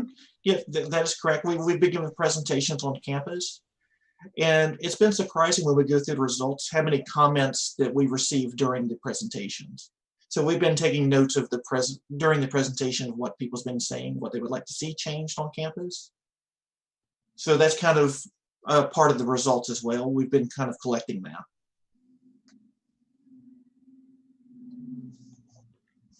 Are there any other questions or comments that anyone would like to make? Okay, this has been really great. And of course, it's an ongoing process that really informs the way in which people would like to see the college move and progress. So thank you very much for your work on this. We appreciate it. We appreciate your coming and speaking with us too. Thank you. Barbara? Yes. Do we have sort of is there a next step to this process? Is there another survey that'll happen? I think President Douglas said 2021. Is that what will happen now? Yeah, generally, we need to have enough time in between when a survey is given to implement some changes before it makes it valid in terms of doing it again. So since we did it in 2017 and 2019, it would make sense that we look again in 2021 because we'll be coming around towards the end of a strategic plan at that time as well. Okay. I mean, I think that's valid. We might need to consider, like, when we get to 2021, kind of where we are, right? If the rest of this year is a wash, then we might not be able to implement some stuff because we're not on campus or we're not, able to engage the way we would normally engage. I just think we should keep that in mind. I'm going to quote you on that, Trustee Palumbo. My single opinion.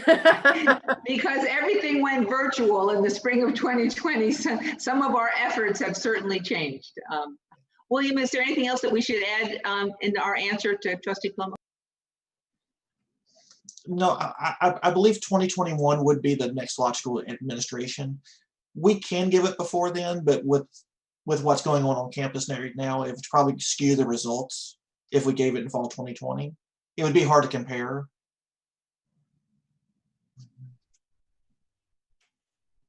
Great. Anything else? We really appreciate it, William, and we will connect with you again on this as we go along. Okay. Okay. Great. Thank you. All right. The next part of this is I would like to ask Melissa Finger, Shannon Glasgow, and Amy Greer to give a presentation regarding the new Title IX regulations. Good evening.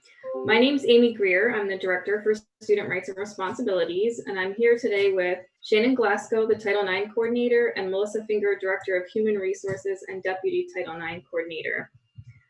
Today, we thought it'd be important to share a few things with you about the new Title IX regulations that were approved by the Department of Education and the President and sent to schools last month, with the compliance deadline of August 14th, 2020. I think they gave us 87 days.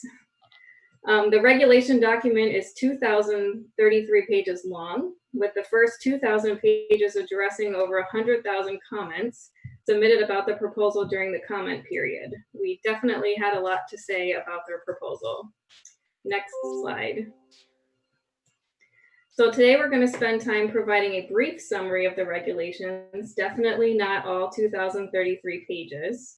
And we're going to explain the difference between this particular regulation and others we've received from the Department of Education in the past. And then we'll provide a quick summary of what we need to do moving forward. Next slide. To start, I'm going to preface the presentation by saying we have a really great process already in place. There are some significant changes needed because of the regulations, but we have a process that encompasses already a lot of what the Department of Education is recommending, because we've been doing really good work in New York State and at MCC over the last couple of years. With that said, the statement on this slide is a very succinct summary of the changes. You can see it notes with that some of the bigger changes are going to include a requirement to have live hearings with live cross-examination and a more narrow definition of what is going to fall under Title IX. To start talking more specifically about the regulations, I'm going to turn this presentation over to Shannon Glasgow, and you can switch to the next slide.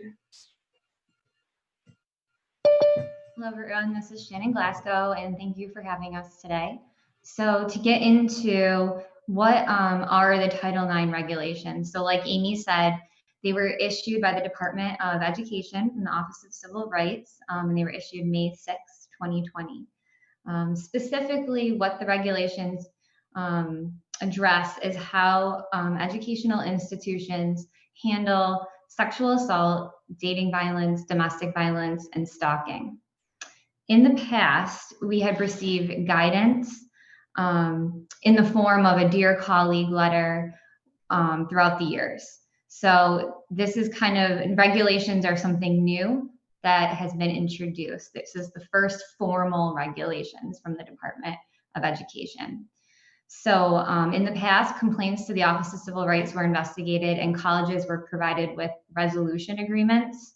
So working with the Office of Civil Rights based on what their findings were to resolve how they were handling Title IX moving forward. If there were sanctions or fines, they typically rose out of Clery Act violations. So that would be some of those cases that you may have heard about in the news, some of the big ones like Penn State, Michigan State. Okay, so the new changes are regulations enforceable by the Department of Ed. So the penalty for non-compliance or mishandling of these regulations would be the loss of federal funding to some or all programs. So next slide. So some of the new requirements in the Title IX regs.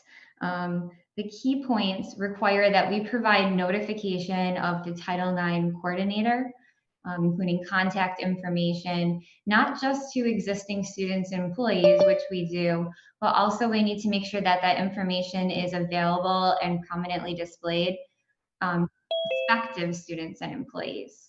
So that's your admissions and employment materials, as well as union information. Another requirement is that there's going to be mandatory training for all parties involved. So there's different roles in the Title IX process, including investigators, decision makers, appellates, advisors. The training that we do needs to be posted to our website. The materials need to be posted so that community members can review the materials that we use to train. Another big update is that there's updates to jurisdiction under Title IX. So it's only considered a Title IX, falls under Title IX if the incident occurred on campus, in a campus-owned or operated building, or on a MCC sanctioned activity in which MCC exercises control over both parties. So that is a new change. Another big one with jurisdiction is that nothing outside the United States is Title IX. So that some big changes with like study abroad programs. Okay, next slide. Another big change is that we need to update our definition of sexual harassment. In the past, sexual harassment was defined as unwelcome conduct that is persistent or pervasive, such that it limits or denies someone from participating in college activities, quid pro quo. What the Department of Ed has sort of modified the definition of sexual harassment to an umbrella term that has 3 prongs. So one of the big changes is that we're looking at it needs to be severe, pervasive, and objectively offensive, such that it limits or denies participation in college activities. If it's quid pro quo by an employee, and then also we're looking at the big 4, which would be sexual assault as defined by Clery, dating violence, domestic violence, and stalking as defined by VAWA. Next slide. The new Title IX process outlines a specific grievance process. So they use new language that we need to, follow when we're talking about our process. So the language in the regulations is that we would call this a Title IX grievance process for both students and employees. So following the guidelines of the grievance process, the complainant must request use of a process in a formal written complaint filed with the Title IX coordinator. So we need to make sure that we have a formal complaint before we can move forward. We must offer supportive measures, which is something we're already doing. We need to ensure that there's equity in everything. So it's very important that the individuals involved in the process have no conflict of interest or bias. There's a clear structure. Do we have different roles throughout the process, including investigators, decision makers, appellates, and advisors. And these cannot be the same person in that process. They cannot, people cannot serve multiple roles. Another addition would be that upon submission of that investigation report, the parties need to have 10 days to review the draft of the investigation report. And they need to be provided with all evidence, not just the evidence in the report, but any evidence that was submitted, relevant or not. And they need to have the ability to provide comments back to the investigators. Following the 10 days and the receipt of the final report, the individuals need to have another 10 days to have that final report before a hearing would happen. And I'm going to pass this back over to Amy. Next slide.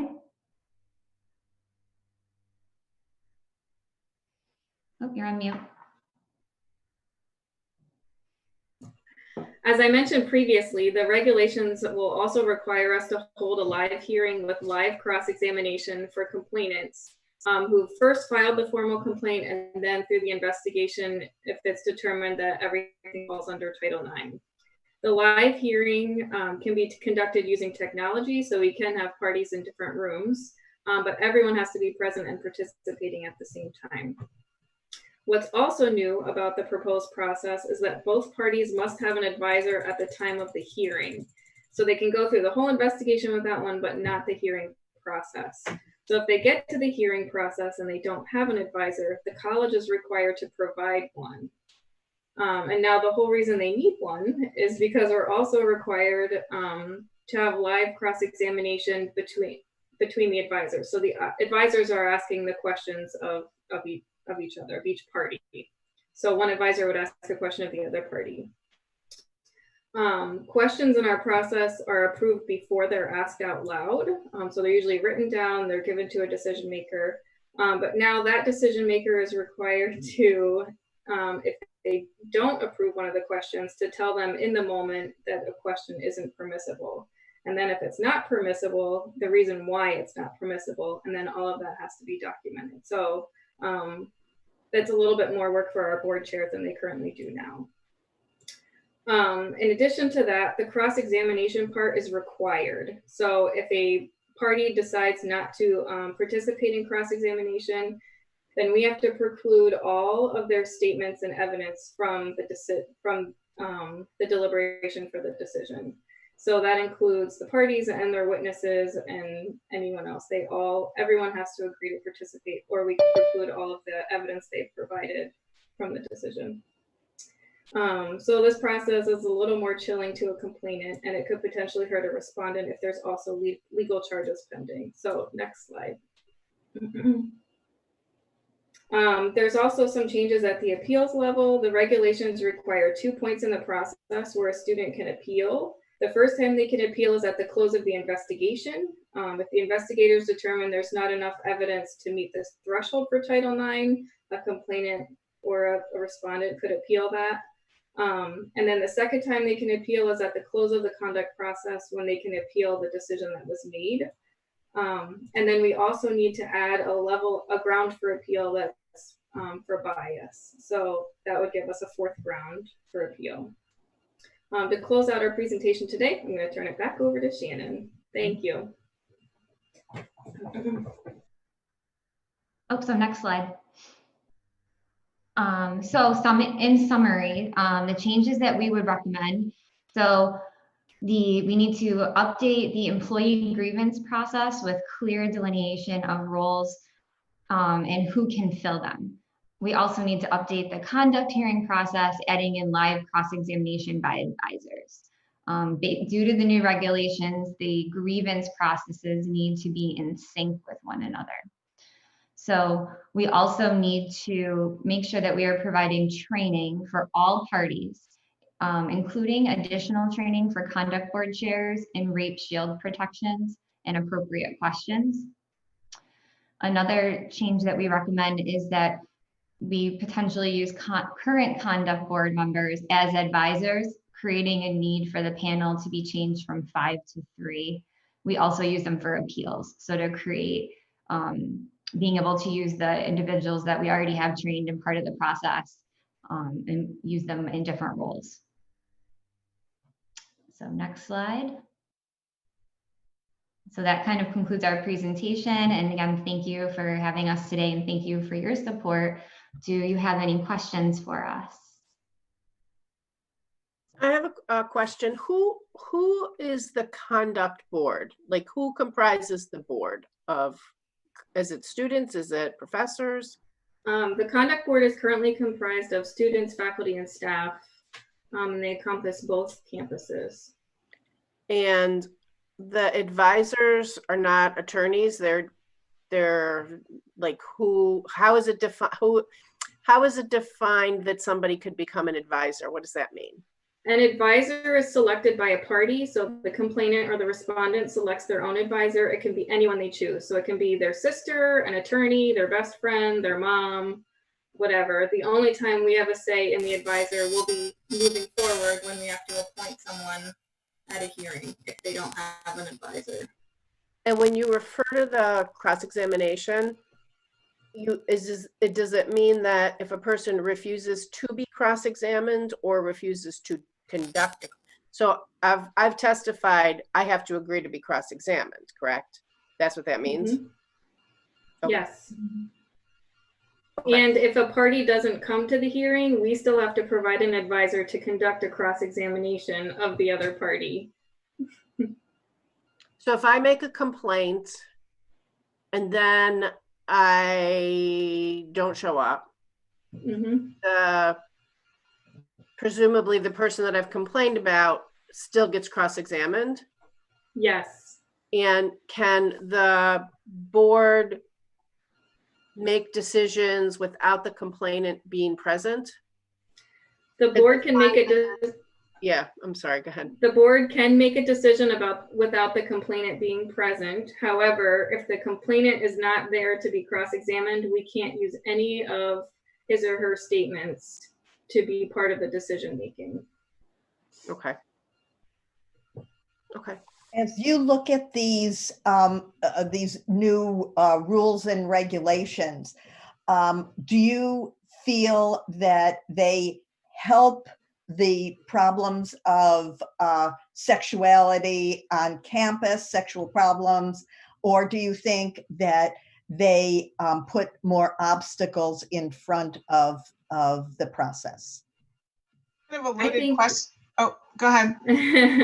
Oh, no, you can answer if you want. I was going to say, I think it's a bit of a loaded question that you're asking, Barbara, because what it really does is it formalizes a process that before the regulations was more sort of informal and trauma-informed, very victim or complainant, survivor, whatever terminology you wanted to use. It was very much oriented to assist the people who were experiencing these situations on campus and really helping them to come to grips with them and to really process them through a process that was intended to support them as they followed through on that path.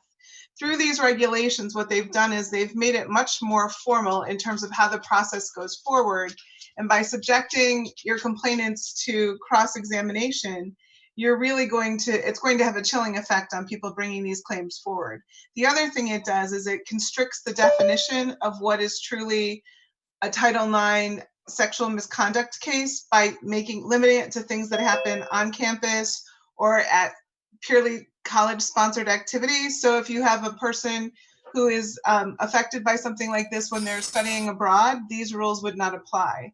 So it's really had it was meant, I think, to balance the system so that you would have the accused rights would also be in the forefront in addition to the person who was making the accusation. But it's really made a kind of a wholesale change in how we look at these cases. Yes. Did the college submit any comments to the Department of Education when the regulations were out for the comment period? I did not.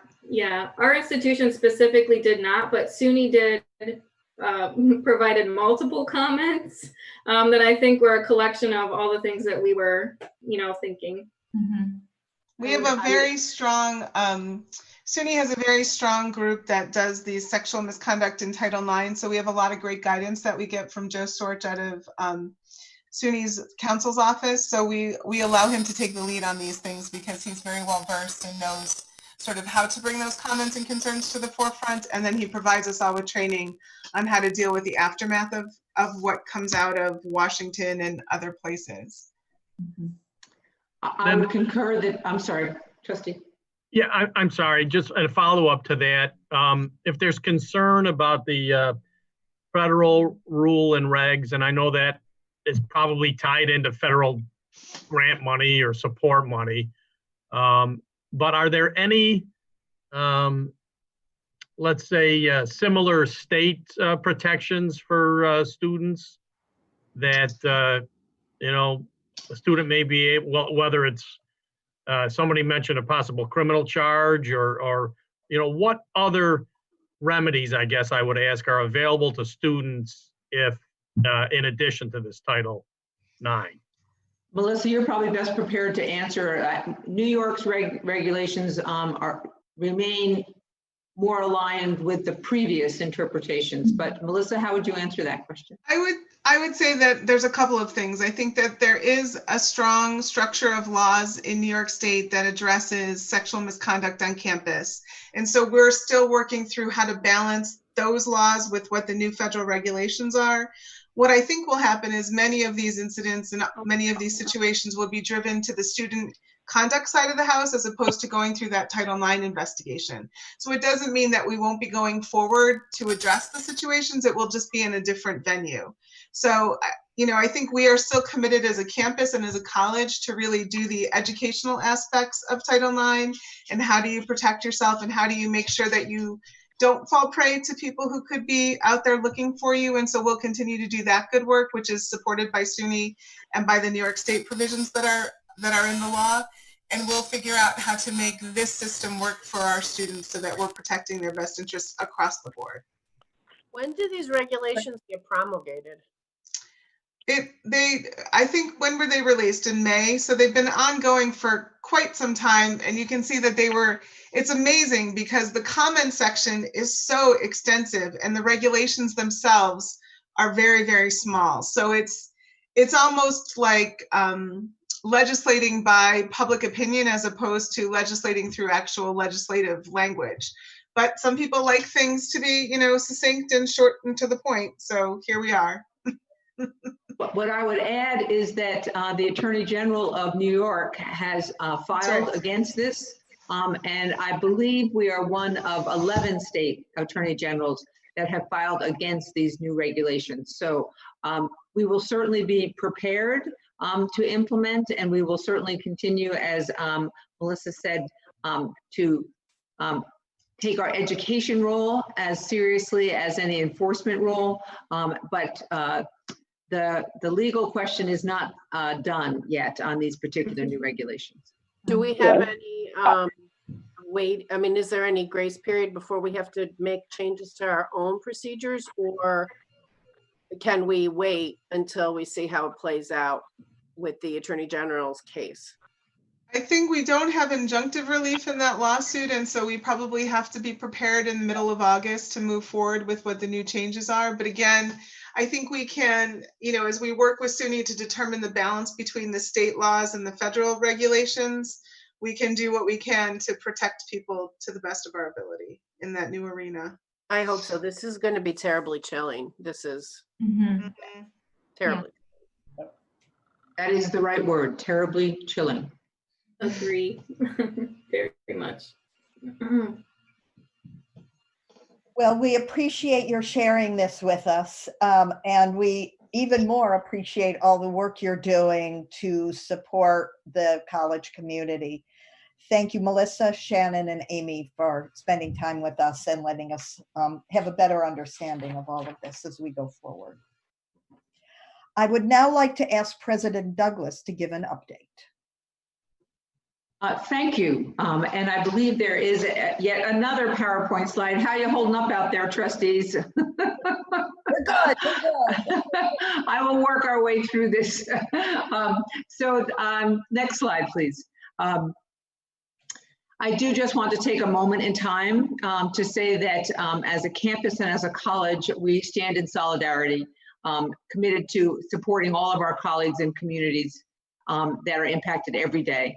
The civil unrest that we have seen, there's almost a pandemic within a pandemic happening now. And we just want the trustees to know that as a college, we stand in solidarity with our colleagues who live with oppression and racism every day. Next slide, please. But we also have some amazing students, and we have celebrated, we actually have 1,761 students who successfully completed their requirements for degrees or certificates this last academic year. And while we could not celebrate them in the arena as this photo shows, we have celebrated them and we continue to do that. And I also want to acknowledge the incredible faculty and staff who guided our students through, I would say, the most disruptive semester in higher education history. So congratulations on a tremendous academic year, and thanks to the trustees for all your support throughout it. Next slide, please. We also have submitted our official restart for fall of 2020 to SUNY for their review. It is fully in alignment with New York State, SUNY, and county and the region's phases and protocols. It prioritizes the health and safety of our employees and students, but always keeping in mind that it is about high quality educational experiences and student support services and employee support. So while we submitted that, we can't go public with it until it is approved, and the governor has given his guidance for how higher education can proceed. But know that we will be delivering some combination of remote and face-to-face, because there are some courses that we simply cannot deliver with academic integrity unless there's some face-to-face. I've been kidding that I don't want to be driving over any of the bridges over the Genesee River that had welders working on it that only did simulated welding. So we will get much more specific with that plan as soon as the governor allows.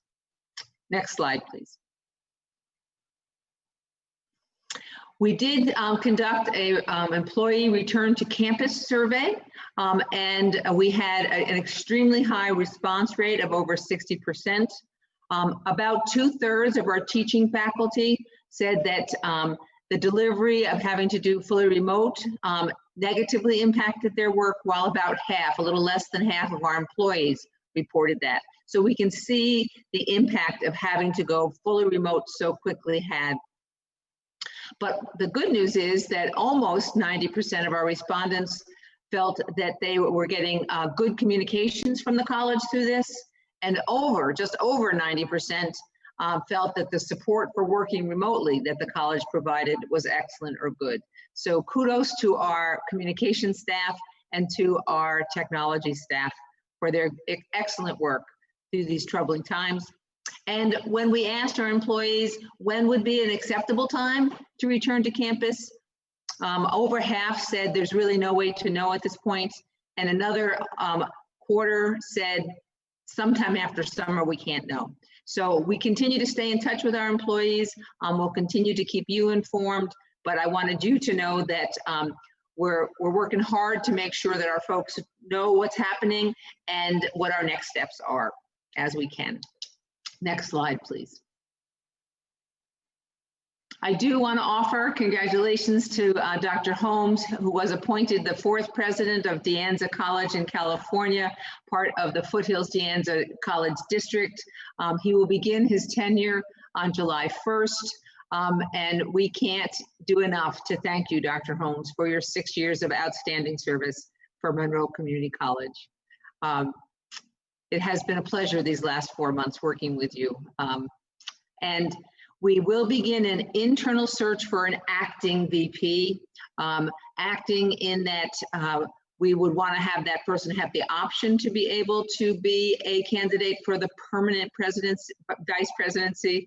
But I really feel strongly that the permanent president should select their own vice president. So we will go forward with an acting VP position.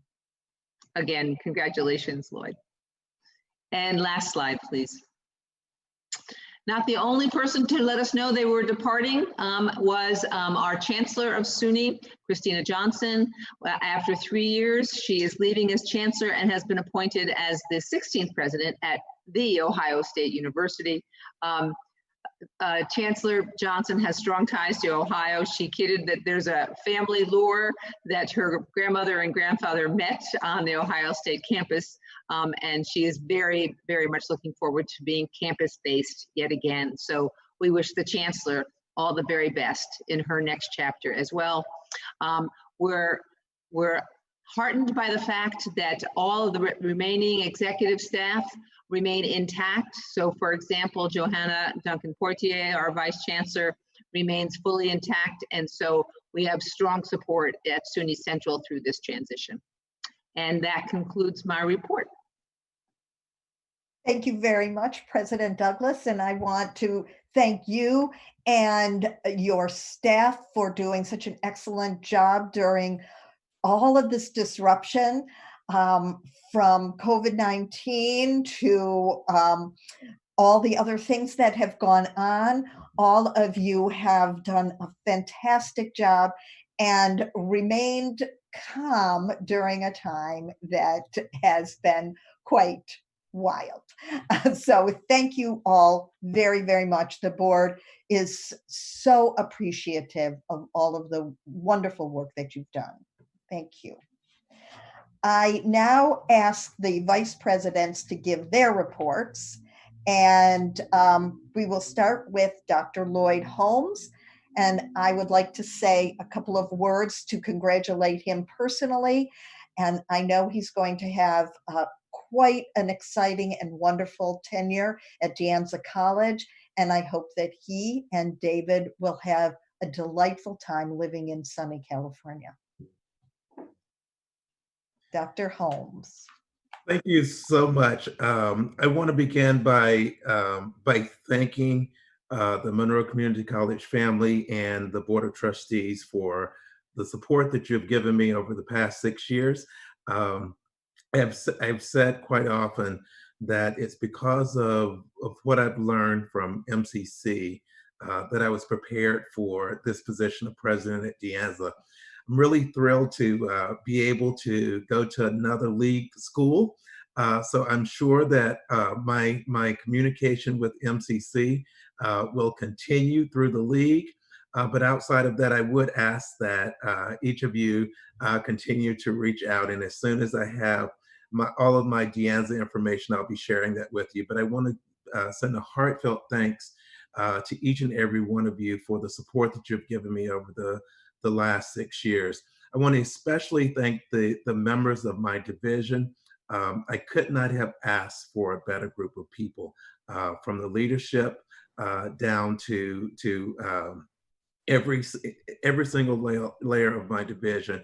I've just had the best experience. I couldn't have asked for a better group. And with that being said, I want to just talk about a couple of things. One, as you know, we're very concerned about supporting students in their time of need. And so with everything that's gone on with COVID-19, our Dream Keepers program, at the time that I pulled this report, had received 245 applications and awarded over $78,000 to 126 students in the 2019-2020 academic year. At one point, we were awarding averaging about 5.75 students per week. But once we moved to remote, it jumped up to about 10.1 students per week. So since March, we have awarded $21,301 to 37 students. So know that the need is out there. And so it tells us the importance of creating a partnership with the community and with our foundation as we move forward. That has to continue because the need is there. The other thing that I'll talk about very briefly is that Hezi mentioned in his budget report, the CARES Act funding. So I just want to give you a very brief update of where we are in terms of CARES Act funding. We have finally gotten approval to distribute the funds for the CARES Act. We have certified about 50% of the students who qualify for Pell for so that they're able to receive a distribution. So that's about 2,500 students that our folks have certified thus far. So I thank financial aid and student accounts for making that happen. We should have our first distribution of funding going out to students by the end of the week. When we were looking at distributing CARES Act funding, we established 3 tiers. The first tier was independent students with children. The second tier was independent students without children. The third tier was individuals who are dependent upon their parents. And the fourth tier were individuals who had not completed an application for federal aid. So our award amounts will go anywhere from $600 to $1,200. So I know that students will be thrilled to receive that support. So with that being said, I want to thank each of you again for your support. This will be my last board meeting, so it's kind of bittersweet. So thank you again, and I will always hold Monroe Community College near and dear to my heart. Thank you so much. Thank you very much, Dr. Holmes. Again, we wish you all the best. I would like to ask Dr. Todd Oldham to give his report. Well, good evening. I just have a few items I would highlight from the report that was submitted. One of the main pieces is us staying engaged with industry and business in a period where we aren't able to do instruction. One of the things that we have been doing, as other schools have done as well, is to engage via virtual learning sessions. We've done several kind of lunch and learns via Facebook Live that have been well attended, and we've been continuing that on a weekly basis, and we've gotten a lot of good feedback on that, and we're hoping that that will continue to help us stay again engaged with our clients. 2 things that we've done, given that we're not in an instructional mode at this time, is to wrap up major projects that were started back in fall of last year, and 2 of them that were funded by a generous gift from the Wells C. Wilson Jr. Foundation and facilitated through the MCC Foundation was a future of work project that we were funded to create. And so that produced 2 deliverables that we've just wrapped up. One of them was a large study that was funded that basically looked at the future of work from the perspective of industry, approximately 80 industry participants that we gathered on November 5th at the Wegman Center. And that's just been released as a 60-page report. Does a very nice job, I think, of highlighting the industrial technology changes over 4 industrial revolutions, the 4th being what we're there to study, what we call Industry 4.0. That report is very skills-based, it's very focused in on the details, which is what we wanted.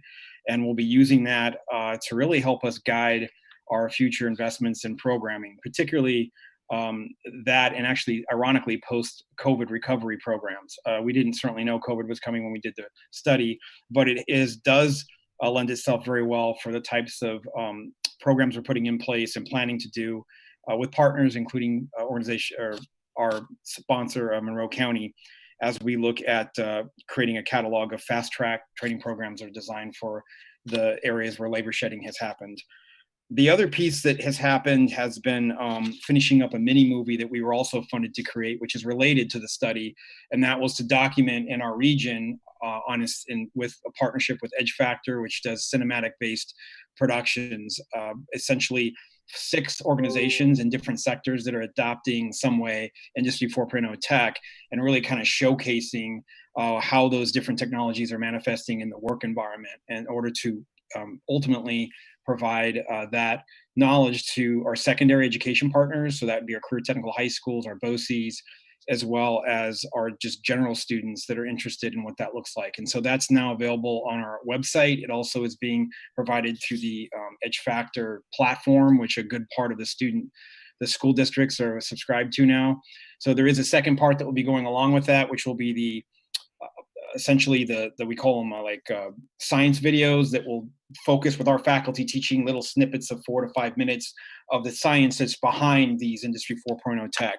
And that unfortunately got delayed a little bit because of COVID, but we're hoping to be able to do some of that filming and wrap those up in fall and thus complete that project. So with that being said, I think I'll wrap up my comments at this time. Thank you. Wonderful. Thank you so much, Dr. Oldham. We appreciate what you're doing under all of these stresses, and it's a pleasure to hear all of the things that are coming out of your group. So thank you. I would now like to ask Hezekiah Simmons to give his report. Good afternoon. Well, I am very, very pleased to present this information. It's a lot more complimentary than having to deal with the finances all the time. So we have this program, it's called SUNY SOC Pen Test, meaning penetration test of MCC technology infrastructure. Under the leadership and guidance of Eileen Worley, we have engaged SUNY SOC to test our IT capabilities and our ability to keep safe and also to maintain the integrity of our data. So a penetration test is an authorized test of a server, site, or network, which identifies vulnerabilities and assesses the potential for malicious parties to gain access to systems and data. This is a real world test of the campus network security defenses to determine if it is possible to gain access to secured systems. The test, this penetration was done over a period of 1 month from February 24th to March 24th. The SOC attempted various methods designed to circumvent our technology security controls. They launched attacks from outside as well as from inside our network. And at the conclusion of their penetration tests, their team was unable to hack our standard user PC desktop image, validating our decision to remove administrator rights from Office users. The result was now none of the SOC findings exceeded a medium criticality level. There were no findings in the critical or high categories. And these outstanding results are consistent with the quarterly network audits that Technology Services conducts in-house to protect our assets. This is quite in line with the board's Committee on Risk Management. So the next time the board has that meeting, we can give you a lot more detail about how well we are maintaining the integrity of our systems through the leadership of Eileen Worley. The other item I would like to mention, and this one is again coming out of our public safety area. I'm just very pleased about this. It just happened last week that as of June 2nd, 2020, the Department of Public Safety at Monroe Community College has successfully completed its initial accreditation review through the Commission on Accreditation for Law Enforcement Agencies, known as CALEA. We are the first and only community college accredited in this program, and we were recommended unconditionally, thanks to the leadership of Kevin Hall and Tony Perez. We started this process two chiefs ago, and finally we got what we really are very proud of in this recognition.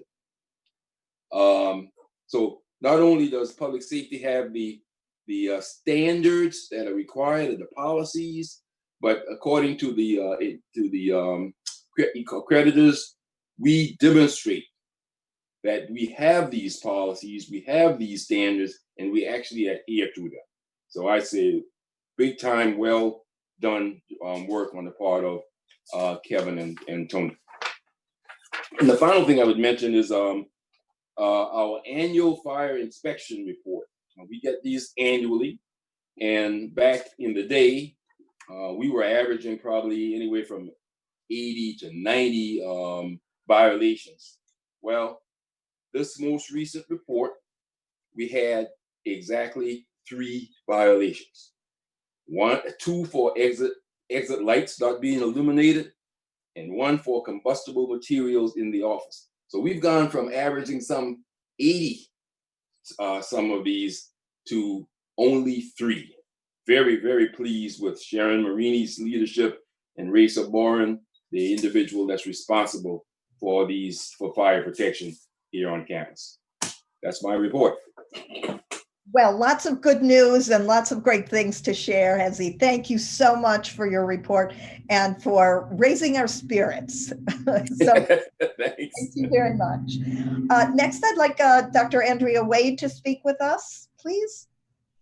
Thank you. It's been a little while since we've had the chance to really give an update. And so I really wanted to highlight what was really amazing in the work that our faculty, with all the support of the entire college, in moving to remote instruction in a very short time this spring.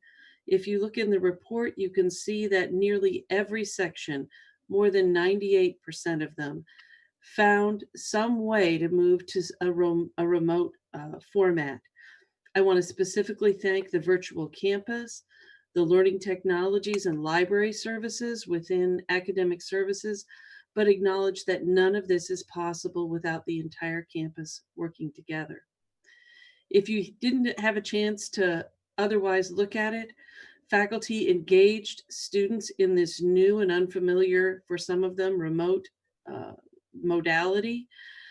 We have examples of faculty members taking students on virtual field trips in geology. Our dental hygiene faculty used a model of the human basic skull and teeth to do remote instruction on dental hygiene work. And that work was so solid that it's actually being used and approved now for some national exams and assessments for assessing competency. And I have to tell you, one of my favorites was a nursing professor who did a physical assessment on her dachshund. And the dog was very happy. If you didn't see it, the little tail was going under the sheet the whole time.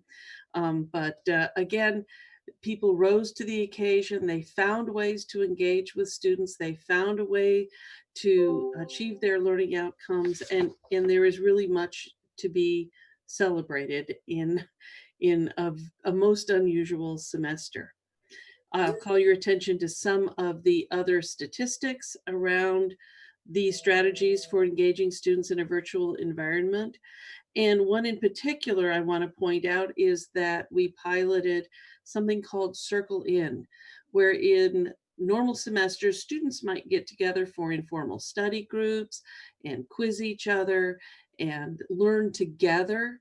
What we were able to do, and AVP Kimberly Collins really helped bring this up, was to get an app under an NSF grant so that this all happened virtually and students could form virtual study groups. And in fact, the more engaged they were in these study groups in this app, they could actually earn credits toward gift cards, like coffee gift cards and similar things. So there was an incentive that's built into it. And so what we ended up with was a total of 16,000, more than 16,000 student actions just in the second half of the semester at the point that this was published. So again, I want to congratulate and commend the faculty and staff for the ways they worked this semester to truly engage students. And we're looking forward to both the summer and the fall continuing to work together to do what we do well at Monroe Community College, which is to work towards student success. Thanks. Thank you very much for that wonderful, inspiring those wonderful, inspiring comments. It's really great to hear that and to know that our institution is going forward with the excellence that we have established in the past. So thank you very, very much. I now ask MCC Foundation Chair Sergio Esteban to come forward for a report from the foundation.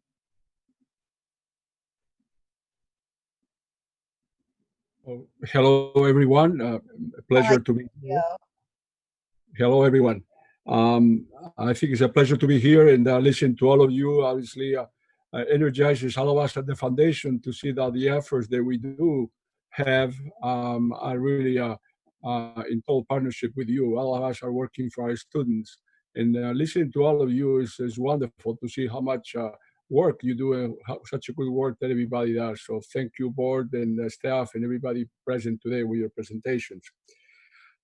First of all, I want to talk to you about, I'm sure that you know about, in case you didn't know, that we were not able to hold and host our Gold Star Gala presented by M&T Bank in the spring. That is one of the biggest fundraisers that we have, and obviously we couldn't do it. But the ingenuity of our staff and the committee led by Gretchen and her staff, we were hosting. We hosted a virtual cocktail party at the Red Fest. That was the theme for this year via Zoom. And when we were planning about that, I was thinking that maybe it would be a great success to maybe raise $100,000. And I want to report to you that we raised $220,000 clear. So it's a phenomenal result that I'm very proud of. And my thanks to obviously Gretchen and her staff, but also very grateful to our honorary chairs, Lauren Dixon and Mike Schwabel, that this year were joined by Erin and Truman Toll-Free. And obviously the sponsorship, the presenting sponsorship by M&T Bank. We look forward to next year be able to have in person this gala that is always so successful. But again, kudos to everybody involved for such a big success. Our next event, fundraising event, Scholarship Open, is a golf tournament that we are. It was supposed to take place at the end of June. And obviously we couldn't hold it at that time. And now it's going to be on September 14th at the Country Club of Rochester. We are very, very grateful for the leadership, our co-chairs for that event, Mike Krupnicki and Ron Mead, both alum from MCC and member of our board and the committee that we are working with. They are doing a great job. Obviously, it's going to be a lot different. The golf tournament, we are going to adhere to all the different conditions that are in place for golfing. And we don't know exactly what they will be, but we could expect that maybe we'll have single golf carts and other measures to really be prudent about it. But again, we are looking forward that we are going to proceed with the tournament, and hopefully be very successful also as a fundraising activity.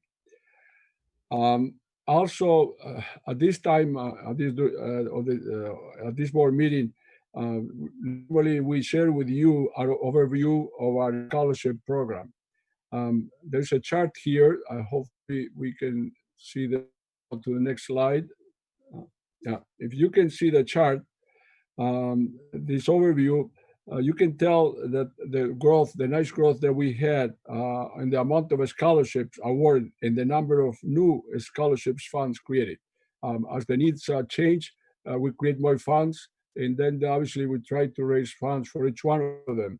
And this progression that you see here, it again speaks to the work that everybody does to be successful.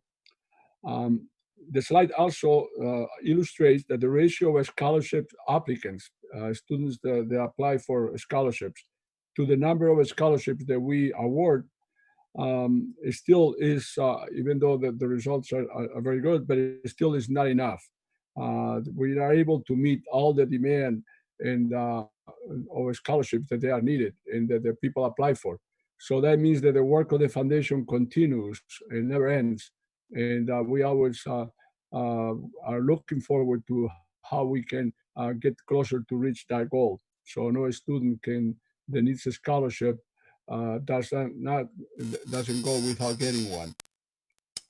Over the course of the last, we can go to the next slide. Over the course of the last academic year, we have, yeah, this is the one applicants versus recipients. Go to the next one. Anyway, over the course of the last academic year, we have, for the 7th year in a row, been able to award more than $1 million in scholarships. And we are very happy and proud of being able to do this year after year. Every year is even more challenging, and obviously the times that we have right now is they are in most need to really do as much work as we can. So we have those funds available. But again, it's great to be able to do this 7 years in a row.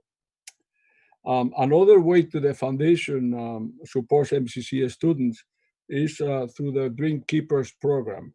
The application for these funds also have increased with a situation with COVID-19. This Dream Keepers program is for emergency grants. And obviously the conditions that we had under COVID-19 are real emergencies.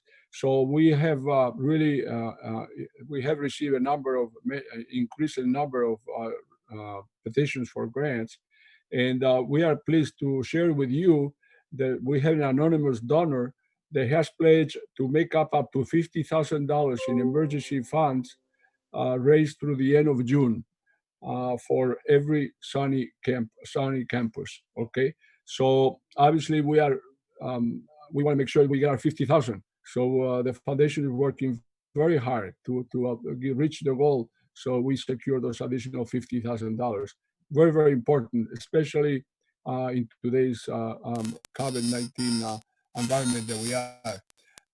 If any one of you probably has an interest or can point us to a donor or somebody could help us, please contact Gretchen Wood, because we, like I said, we want to make sure that we don't lose a penny of those $50,000.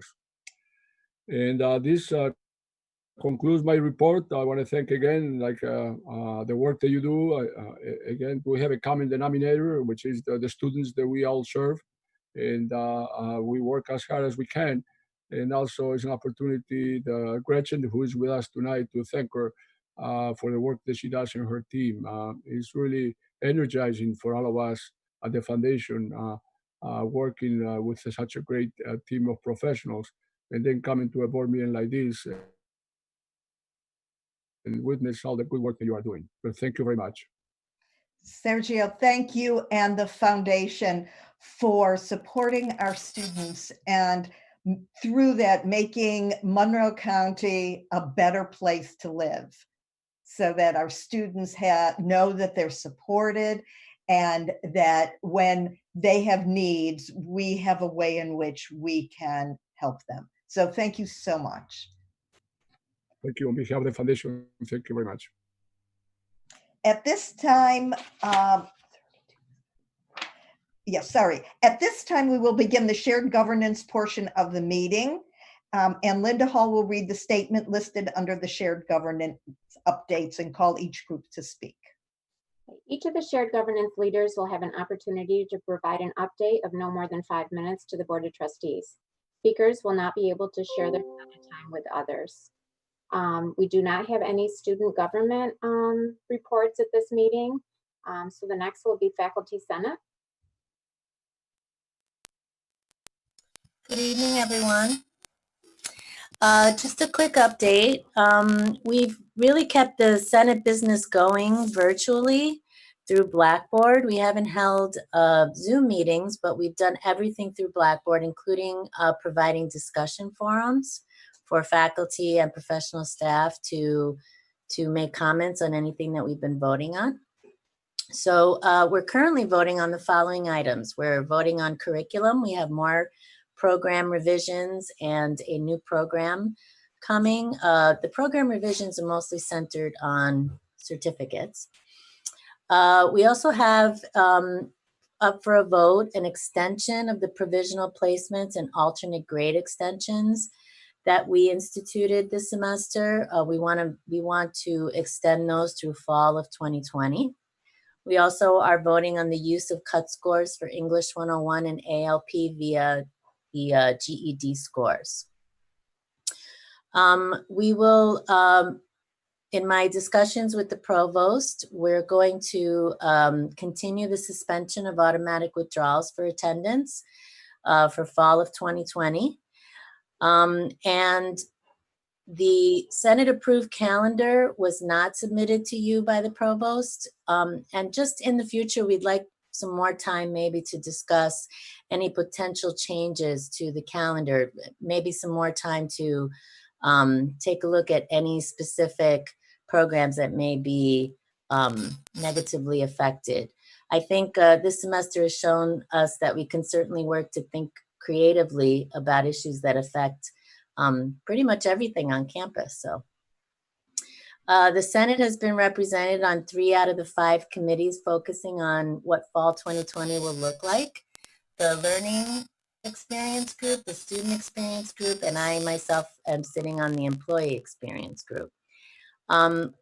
The Senate's also working on the Ad Hoc Shared Governance Committee. We did take a look at some qualitative data, and we were going to have a discussion on quantitative data surrounding the budget. We're available whenever administration needs us to continue the work. Senators have been elected for 2020 to 2023, and we'll resume our bylaw and resolution revisions in the fall. We had to suspend those this semester, but we hope to continue that in the fall. We continue to work with the board through SCA on the presidential search, and we are taking an opportunity to give feedback on the acting VP of Student Services job description. And recently last week, we had a successful professional development week virtually. I really want to thank the Professional Development Senate Committee for working on the logistics on that. And I've just been generally pleased with the kind of support that everyone at the college is giving each other during this time. We're well into summer classes now, and we hope to continue to work with administration on any issues that pop up before the fall semester starts. So, any questions for me?